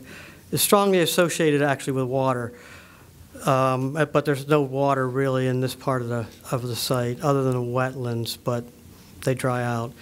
Anyway, in terms of federally listed species, per the U.S. Fish and Wildlife Service's consultation that we did, or review, IPAC it's called, which is an acronym for Information for Planning and Consultation. Indiana bat, which is federally endangered, and northern long-eared bat, federally threatened, could be potentially affected by the project. So, before you overreact, I want to give you a little context. This assessment is very generalized in the sense that the Fish and Wildlife uses information that the NJDP does not use, and you may or may not be aware of the fact that bat species have been strongly impacted by a fungus called white nose fungus, which has killed off large numbers of them. So they've been recently added to the federal species list, the Fish and Wildlife uses or identifies potential effect for a large area of New Jersey in many cases, basically about the northern half of New Jersey. So it's not unusual to get this this determination from Fish and Wildlife. I should say that the site is not mapped for these species by the NJDEP.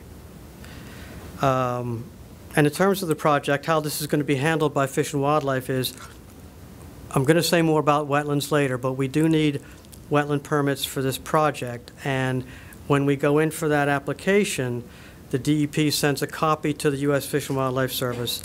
They conduct their own independent review in terms of threatened and endangered species.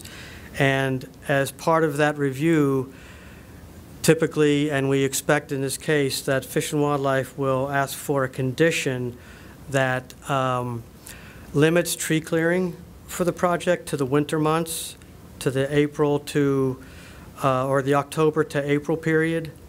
And if you comply with that policy recommendation of them, they can make a not affected determination. So that's how the bat mapping is handled. It's the clearing, because they hibernate. Well, not they hibernate in buildings and caves, but they roost in trees. So the Fish and Wildlife wants to not have any tree clearing during the active season, which is the summer period. There's a potential vernal pool mapped in the landscape project, about 600 feet well off-site. And the NJDEP also puts a 900-foot buffer on potential or certified vernal pools. It's not a regulated area. You don't need a permit to work in that area. And that buffer, by the way, sort of comes into about an area like this, similar to what's mapped for great blue heron. The purpose of that is to take into account that wetland sizes vary, that there can be adjacent wetlands in addition to the certified or potential vernal pool in this case. And also to account for, some sort of a home range for species that might be using the pool. And I should, I guess, mention that a vernal pool is an isolated wetland. In other words, it doesn't drain to any other feature. It's surrounded by higher ground, more or less, and it's used for breeding by certain reptiles and amphibians. So anyway, The vernal pool buffer, again, which is not a regulated area, comes into this part of the site, but no activities are proposed for the project within that area. During the review for the letter of interpretation, the wetlands letter of interpretation, NJDEP identified a wetland here that's basically mostly off-site on the landfill property, but a tiny piece of it comes onto the site as potentially a vernal pool as well. No activity is proposed for this project within that pool, if it is a vernal pool, and its buffer is going to be maintained. Although there's buffer averaging off of this wetland here, there's not going to be any buffer averaging off of that vernal pool. In terms of critical areas, steep slopes, there's none present.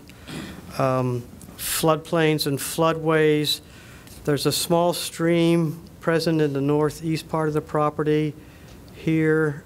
In 2020, the NJDEP issued a flood hazard area verification, which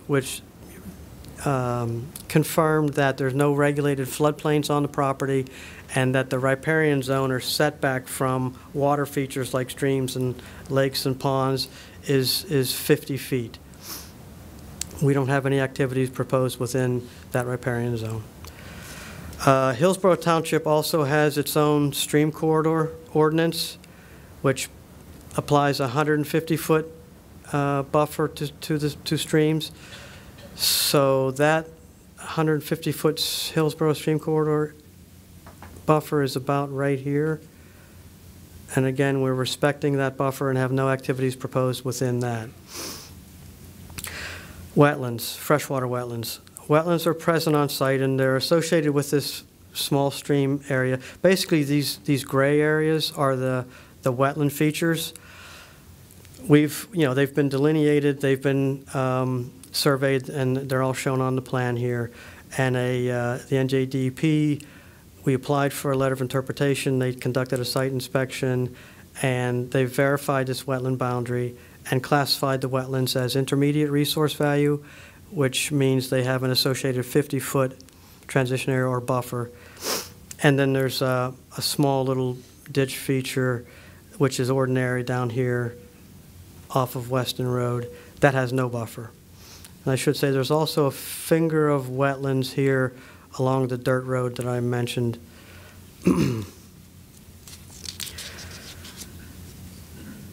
We are proposing a couple of activities in the wetlands. We need to have a road for the western part of the site that will access the parking for the employees, but also to provide access back to the landfill property. So you can see this road crossing here of the wetland, and then there's a road crossing here of this wetland as well that we're proposing. Under general permits from the NJDEP for these kinds of activities, which are the purpose of which is to provide applicants and property owners, flexibility in use of their property. We're also proposing to a buffer or transition area averaging plan, which is a permit whereby you basically change the shape of the wetland buffer. It allows you to reduce the wetland buffer in certain areas of the site, but you have to compensate for that reduction by increasing it in other parts of the site. So we have reductions proposed for the emergency access road here around the building, and for some aspects of the site plan in this area. And the buffer is being expanded in this part of the site and here, and also in this part of the site up by Weston Road. And I want to mention that as a condition, a standard condition of a transition area averaging plan is that these compensation areas have to be deed restricted so that there's no development is allowed in perpetuity, basically. So that's a standard condition of a transition area averaging plan. And both of these both of these activities need to be approved by the NJDEP and reviewed and approved by the NJDEP. I guess lastly, the review engineer's Pannoni's review letter dated October 27th, 2022 requested testimony regarding the potential adverse impacts to the wetlands and how they'll be minimized. So first of all, impacts are minimized by compliance with permit conditions. So the road crossing permit that I'm talking about has a limit of wetland impact of 1/4 acre, 0.25 acre, and we're proposing 1/10 of an acre. And the activity cannot adversely affect threatened and endangered species habitat or vernal habitat, which we're not doing. And during construction, the wetlands will be protected by the site survey of the limit of disturbance being conducted before clearing is conducted, and silt fence is going to be established at the limits of construction to keep all activities within the limit of disturbance, and also to control silt. And the soil erosion sediment control plan that details the silt fencing and other sediment and erosion control measures has to be approved by the Soil Conservation District, and the Soil Conservation District also conducts periodic inspections during construction to make sure these features are maintained and the site is you know, and soils impacts are being handled appropriately. That's my direct. So if there's any questions, I'm happy to answer them.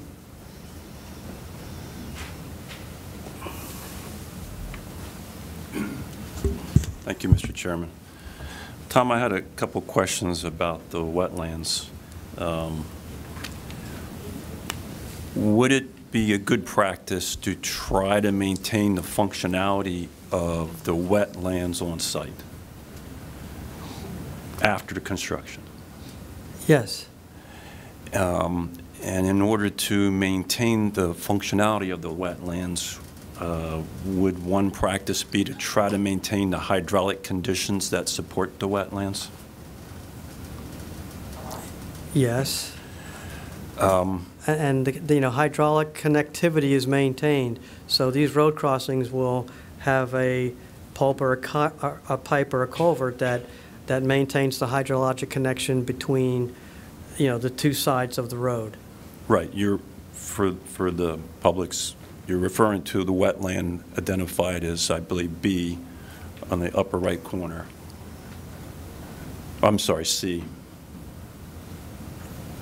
But what I was moving towards is some of the drainage areas to the wetlands are being impacted by the proposed construction. If you look... Yeah, and you want to maintain that to the extent that it's practicable, that you can. Well, I'm wondering if the design could go a little farther to try to maintain that hydraulic conditions supporting those wetlands. If you look at the top back corner of the warehouse, that area, I believe, and correct me if I'm wrong, currently drains to the wetland in the front of the site. And then when you add the parking lot and all the stormwater management that intercepts that runoff, and it's bringing it to the front proposed detention basin. So I guess my question to you is, are we decreasing the current flow, stormwater and groundwater flow to that front wetland? Well, I can tell you that these kind of permits and impacts that we're talking about are very routine in development, and the New Jersey DEP again provides these permitting options for flexibility, and in so doing they are anticipating that there may be some outside of the wetland impacts, but those are acceptable, and these permits are acceptable. I'm not questioning the permits and the general permits that you might be applying for. And in my experience, sometimes the DEP looks beyond the general permit and looks at the overall impacts to the wetlands, and depending on sometimes the reviewer. I guess I'm asking, based on the proposed stormwater management and grading of the site, are we decreasing the current flow to wetland A in the proposed condition? I don't know. Okay. Would it, if it turns out that we are, would you agree that a good practice would be to try to maintain the existing flow to wetland A in order to maintain the functionality of that wetland? My testimony is that these kinds of impacts and these kinds of permits are routinely reviewed and fit within the DEP's purview to approve, these regulated activities on. If it could be done, would you be agreeable to directing some of the proposed runoff to wetland A in order to try to mimic the hydrologic conditions in the existing condition? Would you agree that that would be a reasonable goal? I'm not sure what you're proposing. Well, I'll leave it up to you and your civil engineer for the applicant, but rather than redirecting and collecting all the runoff, some of it could be directed to try to maintain the flow to that wetland. Can we take a look at diverting some of the stormwater back towards these features? That's what I'm asking is, could and would you think it would be good practice to try to maintain the hydraulic conditions that currently support these wetlands, try to maintain them in the proposed conditions? Would you and your applicant be willing to try to maintain those same hydraulic conditions? Yes, we would. However, there's water quality issues with the runoff. Provided we can meet the water quality requirements for stormwater management, we could look at that. Okay. Thank you. Thank you, Mr. Chairman. Thank you. Of course. Good evening. Good evening. The proposed access easement to the township landfill property, as you had stated, is proposed to go through the wetlands. In your professional opinion, is there another alternative to potentially lessen the environmental impact in terms of providing that access somewhere else? Are you suggesting a location? No, I'm just asking for your opinion. Since you evaluated the site in terms of environmental impacts.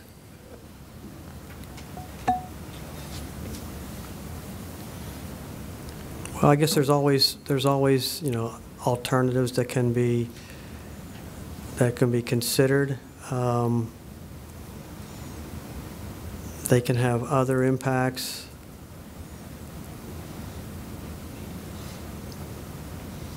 No, I'm not the site plan engineer. Okay, thank you. Thank you, Mr. Chairman. Thank you. Board members? Questions? Is Bernstein? No. You got something? Are you, I'll speak into it.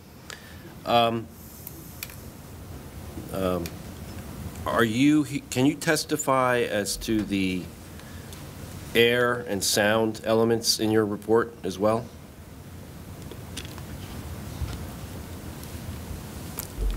Yes. I do want to mention that an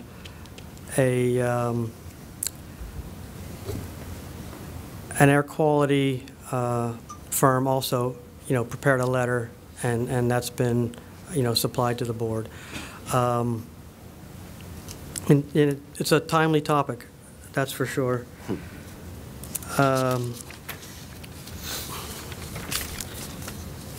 Yes. I guess to begin with, I want to mention that to protect public health, the federal and state agencies have established permissible concentrations for 6 principal air pollutants, and those are termed the National Ambient Air Quality Standards. And the pollutants are carbon monoxide, lead, nitrogen dioxide, ozone, particulates, and sulfur dioxide. And state and local jurisdictions are required to plan and implement a process to bring and keep levels below the standards using monitoring, reporting, and control methods. New Jersey has been monitoring air quality for these pollutants since 1965, and for many years now, due to the effectiveness of emission controls on vehicles and controls for industrial sources, under normal circumstances, there have been no exceedances of the standards for all of the pollutants in New Jersey except ozone. And I say normal circumstances because, as we've seen, now, there can be outside influences. In fact, in 2021, there were also wildfires that caused an exceedance of particulate matter at 2 locations in New Jersey. And I'm sure from this event, we're going to have multiple locations where the standards are exceeded. But that's not normal circumstances. Ozone's been it's a regional issue. It's not a New Jersey issue. It's sort of an issue in a swath from Pennsylvania, all of New Jersey, across New York, and into Connecticut for a number of years. However, the exceedances, they occur only a few times per year, because ozone is sort of, it's generated by a reaction between nitrogen oxides and volatile organic chemicals, and that occurs when conditions are very hot and humid, usually in late summer. So at the station near Hillsborough here, the Rutgers station, I think it's in East Brunswick, but in the Brunswick area, in 2021, the ozone standard was exceeded on 3 days. So it's not a daily problem. It's not a major problem, but the ozone standard is exceeded at times in New Jersey. There are stations that monitor ozone, like in Flemington, where they don't have the exceedances, because where the exceedances occur are in more densely populated and more vehicle use than we have here in Hillsborough. And I want to also mention that the ozone, we're getting closer and closer to actually meeting the ozone standard. The difference between the concentration and the standard has been decreasing over the last 20 years, and we're very close to actually meeting the standard. So these results are due, like as I mentioned, to the increasing effectiveness of emission controls on vehicles and on industrial sources. And they've been achieved despite population growth and increases in traffic volumes. So based on these data, the project is not expected to have a negligible effect on local air quality. And in the future, as you think about increasing electrification of the fleet, the car fleet, but also truck fleets, it's only going to improve air quality, except for these sort of exogenous outside of the region events like these wildfires. Is that addressed, excuse me, specifically in the Bodner engineering report as well, or the letter? Yes, it is. So, okay. And sound. There's a sound component in here too, that you would address sound, mostly relative to construction, and yes, ongoing operations with sound buffers for permanent equipment. But I think we heard earlier some discussion about other sound from incoming and outgoing traffic specific to the site. Well, I mean, the township has a noise ordinance, so the project would comply with that ordinance. The principal sound levels on the site are generated by Weston Road. And that'll continue after the project. Not that there won't be, some sound from the facility, the proposed warehouse, but the principal sound generator is still going to be Weston Road.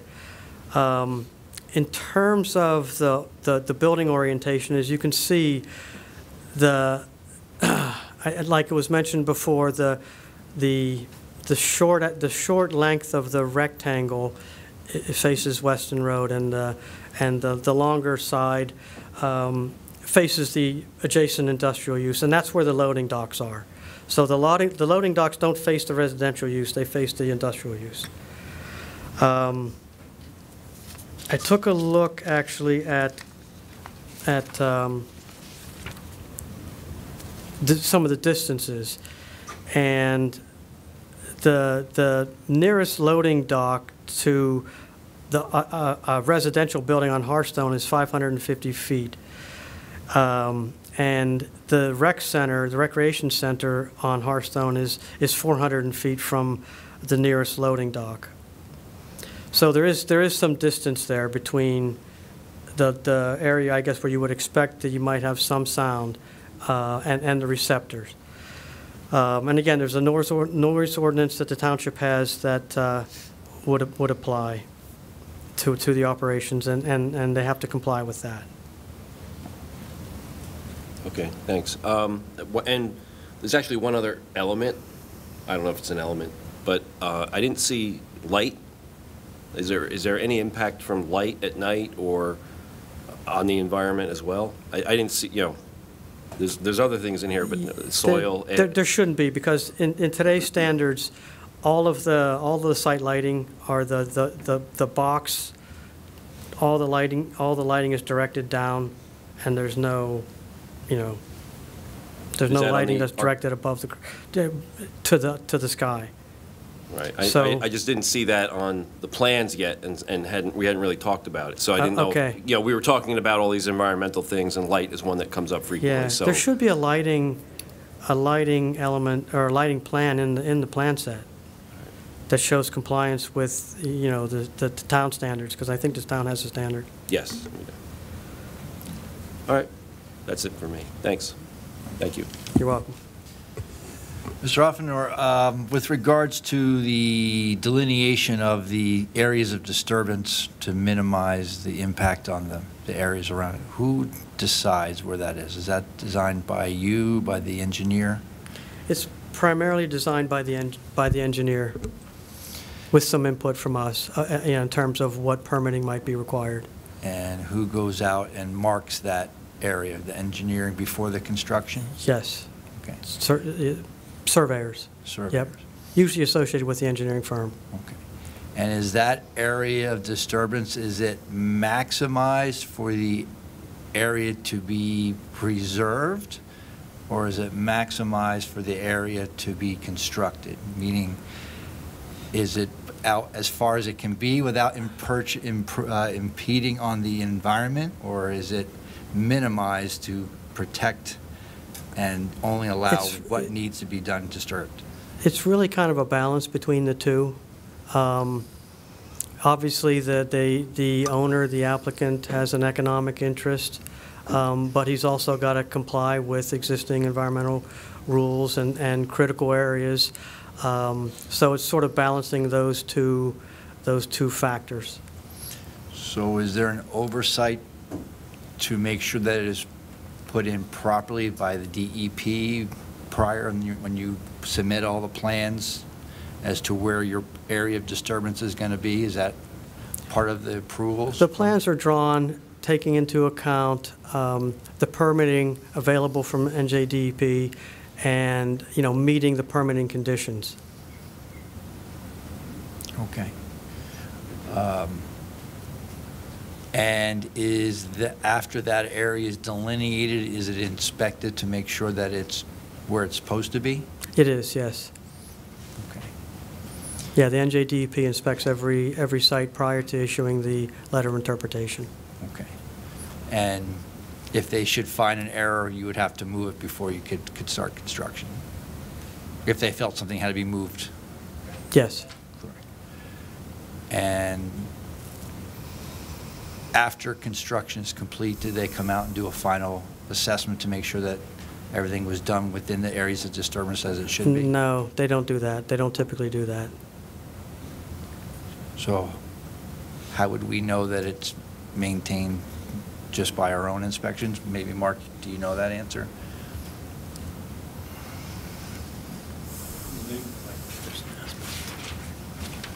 They would need to submit an as-built drawing to the township when they're done. And so we could confirm the limits of construction versus the limit of disturbance that was approved. Okay. All right. And then my last question, I think it was asked, the road that goes to the back in through the wetlands that you're crossing over, could that be designed with something as opposed to a blacktop driveway to be something more permeable, maybe permeable pavers or grass stone, something that would be more ecological as opposed to blacktop? Yeah. Yes, yes, it could be.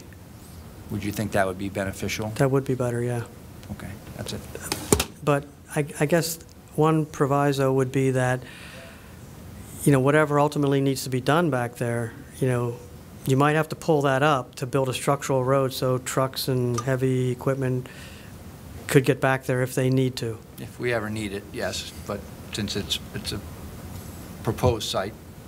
Yeah, but in the short term, certainly, yes. Okay, thank you. Thank you. Any other comments from dais? Mr. Bernstein?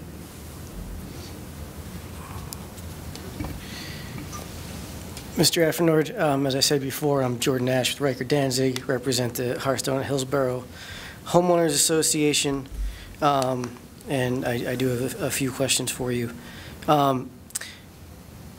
First, just generally, what is the purpose of the environmental impact statement? The purpose of it is to document that environmental conditions and considerations have been taken into account in the you know, project planning and in construction, and impacts are mitigated to the extent that they can be. So you would agree then that a critical analysis is necessary? Okay. Is that yes? Yes. Okay. What's the purpose of the alternatives analysis as part of the EIS? It's to show that other alternatives, other than the proposed alternative, were considered and why they were rejected. How many alternatives are normally considered as part of this analysis? A couple. 2, 3, more or less? A couple. Okay. How many alternatives does your EIS consider? 2. 2? Yeah, the no-build alternative and the previous approved project for a light industrial development on, you know, single lots, small lots.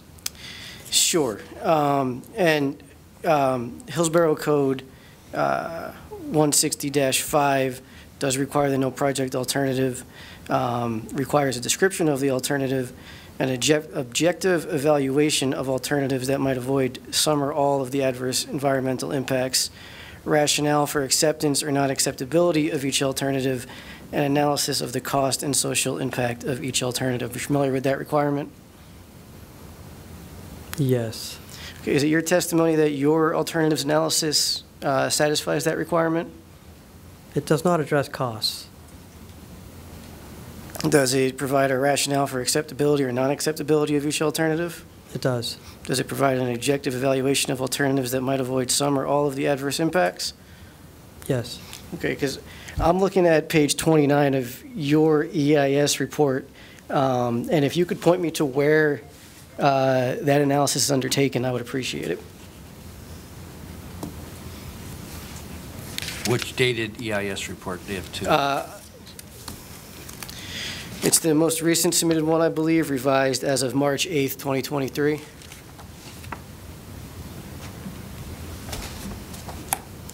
So which criteria are you referring to? Well, let's go through them all. Do you discuss the no project alternative at this part of your report?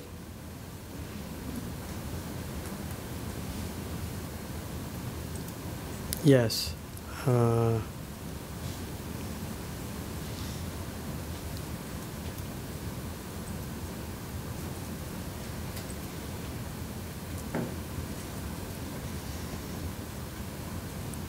Actually, it looks like the no build alternative is not in here.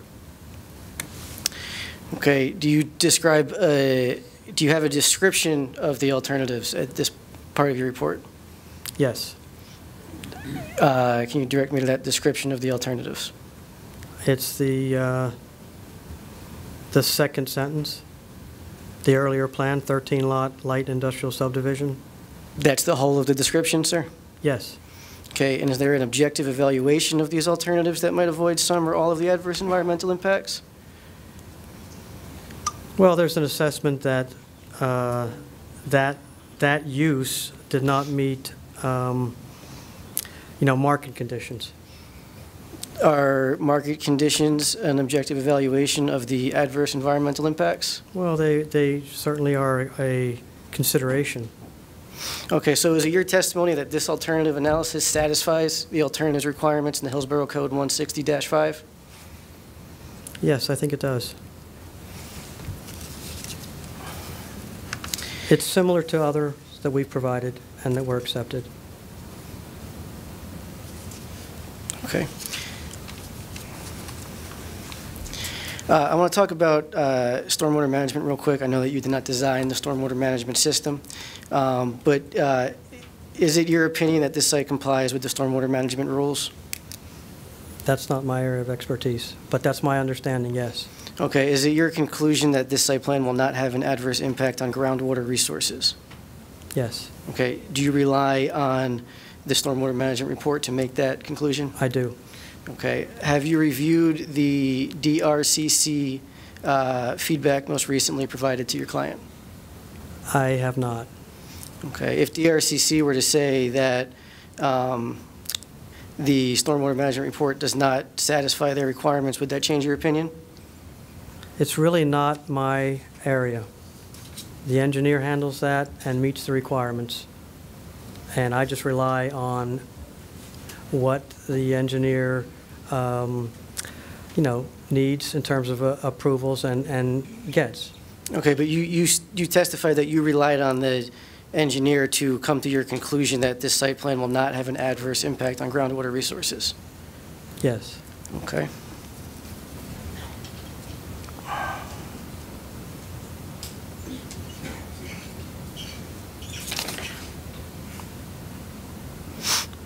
While we're on stormwater, you testified that there will be an application to the NJDEP for freshwater wetlands permit. Is that correct? That's correct.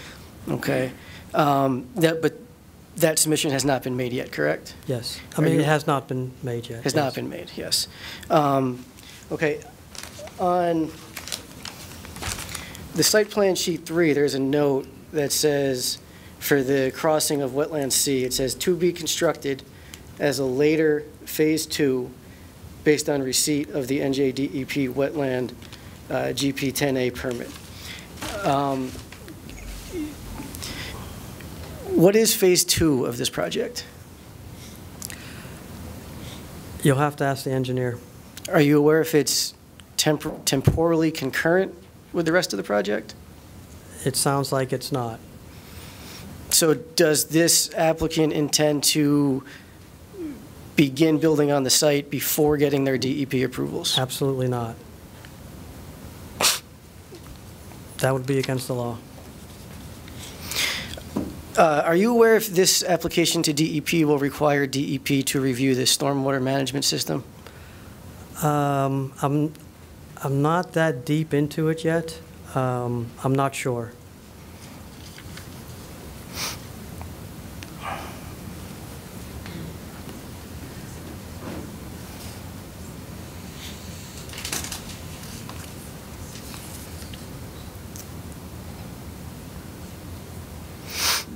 Okay, I want to go over your testimony about the impact on the Indiana bat species. You recall that testimony? I do.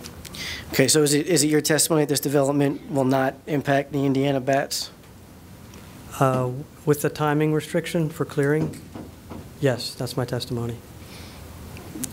And the process for getting that timing restriction from clearing is that the application is made to DEP, and then DEP reaches out to the federal Fish and Wildlife, correct? That's correct. Okay, and again, no application has been made to DEP yet, correct? That's correct. Okay, so sitting here right now, we don't know what conditions Fish and Wildlife might impose, is that correct? That's correct. Okay.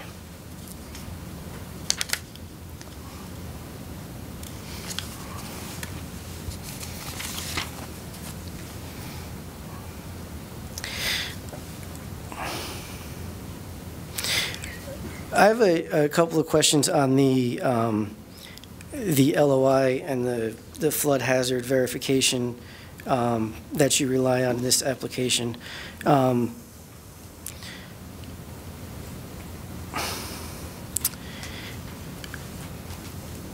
To be sure, the LOI dated January 14th, 2022 is not issued to this current applicant, is that correct? I think it's to the property owner. Is that correct? I believe that's correct, but I encourage you to verify.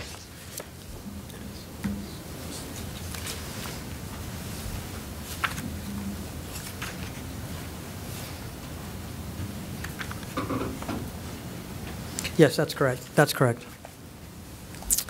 Okay.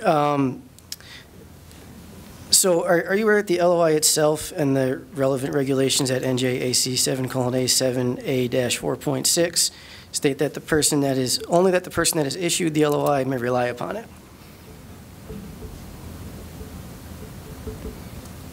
Are you familiar with that? Yes, but DEP approvals, and the LOI included, they run with the land. So if this property is sold, the LOI goes to the new owner. But this applicant is relying on the LOI issued to another person, correct? Yes. Okay. And this applicant That's is... That's very common. Okay. And I would even say it's routine. I think the wildfires are affecting my respiratory capacity. Yeah. And the same thing with the flood hazard area verification, right? That one's actually dated June 11th, 2020, correct? Yes. Okay, and that one's issued to another person as well? Mm-hmm.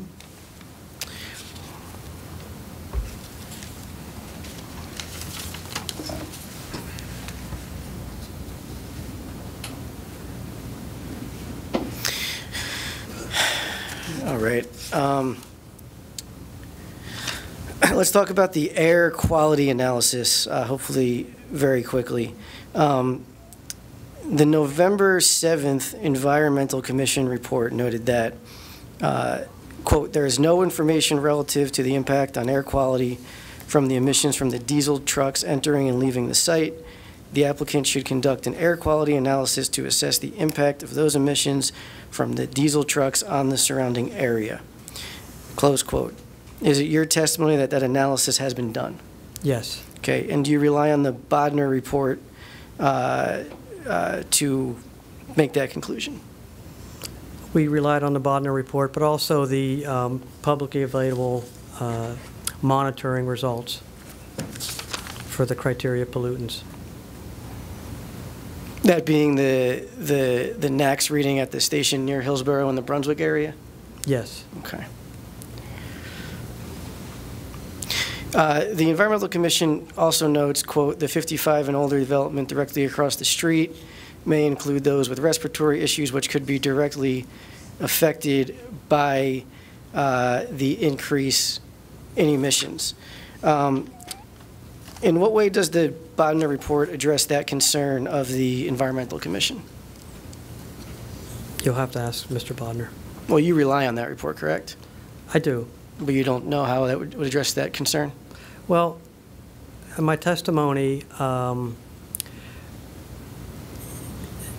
is factual in that, as I mentioned, air quality is monitored in multiple spots in New Jersey.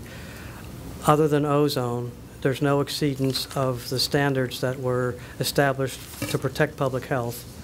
You know, the ozone exceedances are in areas that of denser population and higher vehicle traffic than the Hillsborough area. Okay, but wouldn't you agree with me that the EC, the Environmental Commission's concern was with regards to the more immediate surrounding area? Yes. But as I mentioned, the fact that we don't have these exceedances, that is due to the effectiveness of vehicle emission controls and industrial controls. So they work. The regulatory programs work and have have air quality in New Jersey at a state where the only exceedances are for ozone a couple of days a year, and we're very close to meeting the ozone standard. Sure, but we still don't have any analysis of the impact to the immediately surrounding area. Is that correct? You'll have to go to the Bodner report. I believe that addresses that.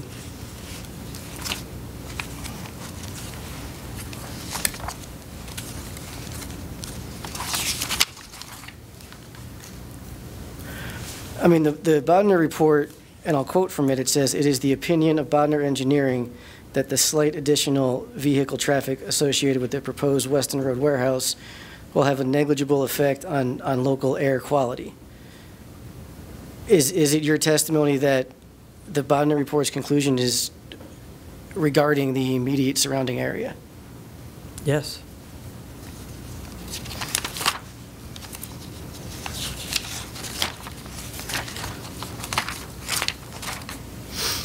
And the Bodner report also states that the volume of vehicle traffic at the warehouse is expected to be very limited, with a normal day consisting of 1 or 2 inbound delivery trucks in the morning and 3 outbound deliveries in the afternoon.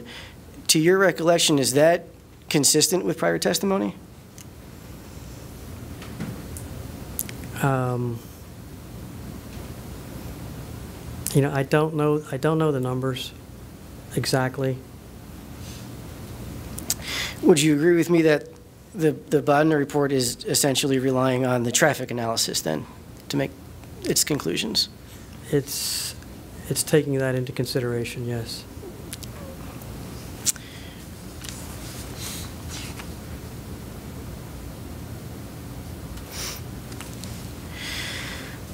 All right, I want to move on to noise, the noise analysis. I believe you testified that the principal sound levels generated by this project would be from Weston Road. I'm paraphrasing, but is that correct? That's correct. Okay. So in your report, you say that a quiet residential street may have noises in the 55 to 60 dBA range. dBA is decibel weighted range, is that correct? That's correct. Okay. Say, well, heavy street traffic generates noises in the 85 to 95 decibel weighted range. And also, during times of low automobile and small plane traffic, sound levels are likely to be typical of a normal suburban residential area in the range of 53 to 57 decibel weighted. And I'm reading at page 13 and 14 of your analysis, if you'd like to verify. Yes, the peak hour number is 70 to 85, not 80 to 85. The estimate. Well, I think I was reading just above that, but that's what I was getting to. In your report, it says during peak hours, traffic along this road could generate sound levels of 70 to 85 dBA at points approximately 50 feet from the roadway. So per your EIS, this site can be expected to create a increase in decibel level from a high range of 57 to 85. Is that correct? That's correct. Okay. Are you aware that the Township Hillsborough Code includes a maximum permissible residential noise level of 65 decibels between the hours of 7 a.m. and 10 p.m. and 50 decibels between 10 p.m. and 7 a.m.? I am, yes. Okay, so just to confirm, 85 is higher than 65 or 50, correct? Yes, but the noise ordinance does not apply to public roadways, which makes a lot of sense if you think about it. That they are excluded from meeting the ordinance. So even if this project will cause an increase that creates that exceedance, as you just testified. It's on a public roadway that's then not. This board should ignore that. Is that your testimony? Not the board. Objection as a form. Noise from public roadways is not subject to the ordinance. All right. Let me see. All right. I see we're at about 9:56. It's probably a good time to reserve my rights and lay back. So. Okay, it's up to you.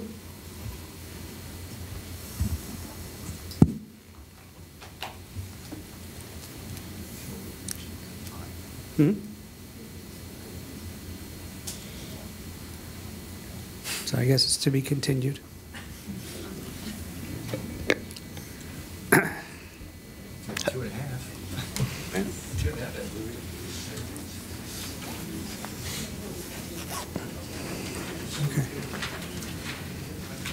All right. Was it? It's going to continue to next time.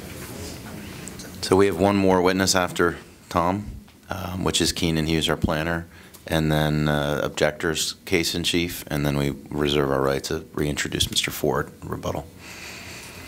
So hopefully one more evening. Can I 2 years. see if we could address an issue on that and just a question? Sure. The RCC report does ask for more information. Do you expect the type of information to be provided to necessitate you to bring Mr. Ford back? I haven't spoken with Mr. Ford, so I will communicate with the board and CC you on any response to DRCC. I appreciate that. Yeah. I think I heard Mr. Ogrodnik's very liberal understanding of how much longer this is going to take. I think it's optimistic. Time of decision is the end of the month. Where are we going, Michael? So, when's the next meeting? I don't know. We'll discuss the time of decision when we get the other date here. I believe, and Mr. Coyce can correct me, assuming we have quorum and assuming we have availability, I mean, in terms of your witnesses, the objectors, et cetera, is July 6th. And that's assuming I have a board quorum. I'll be here. That makes one. It's the last time I looked, I still need 4 more. Until I can afford a beach house, I'll be here. Well, you're going away the next week anyways. It doesn't matter. So I believe that's the next available meeting. So we would ask that it be carried to July 6, 7 p.m. without further notice. Objectors? And I believe we're available as well. Your witness? Yes, I believe that. Tom's and I not believe our available witness- that day, so. I'm sorry. Mr. Offador's not available on the 6th. July 16th? July 6th. July Oh, 6th. July 6th, okay, yeah, I am. Okay, we're good. Okay. Are your witnesses available, counsel? Yes, we are available on July 6th by some miracle. Time of decision extension? End of July. Okay. Board is looking for a motion to continue this application without further notice to Thursday, July 6, 2023 at 7 p.m. Well, I think there's a, you want to? Well, Mr. Mayhew, regards to the, what do we call that? The hazard? Airport hazard? Yes. Mr. Chairman, we had heard testimony earlier about calculations concerning the height of the building and the proximity to the airport. I would suggest the board ask the applicant to confirm in writing with the airport whether or not FAA approval is required.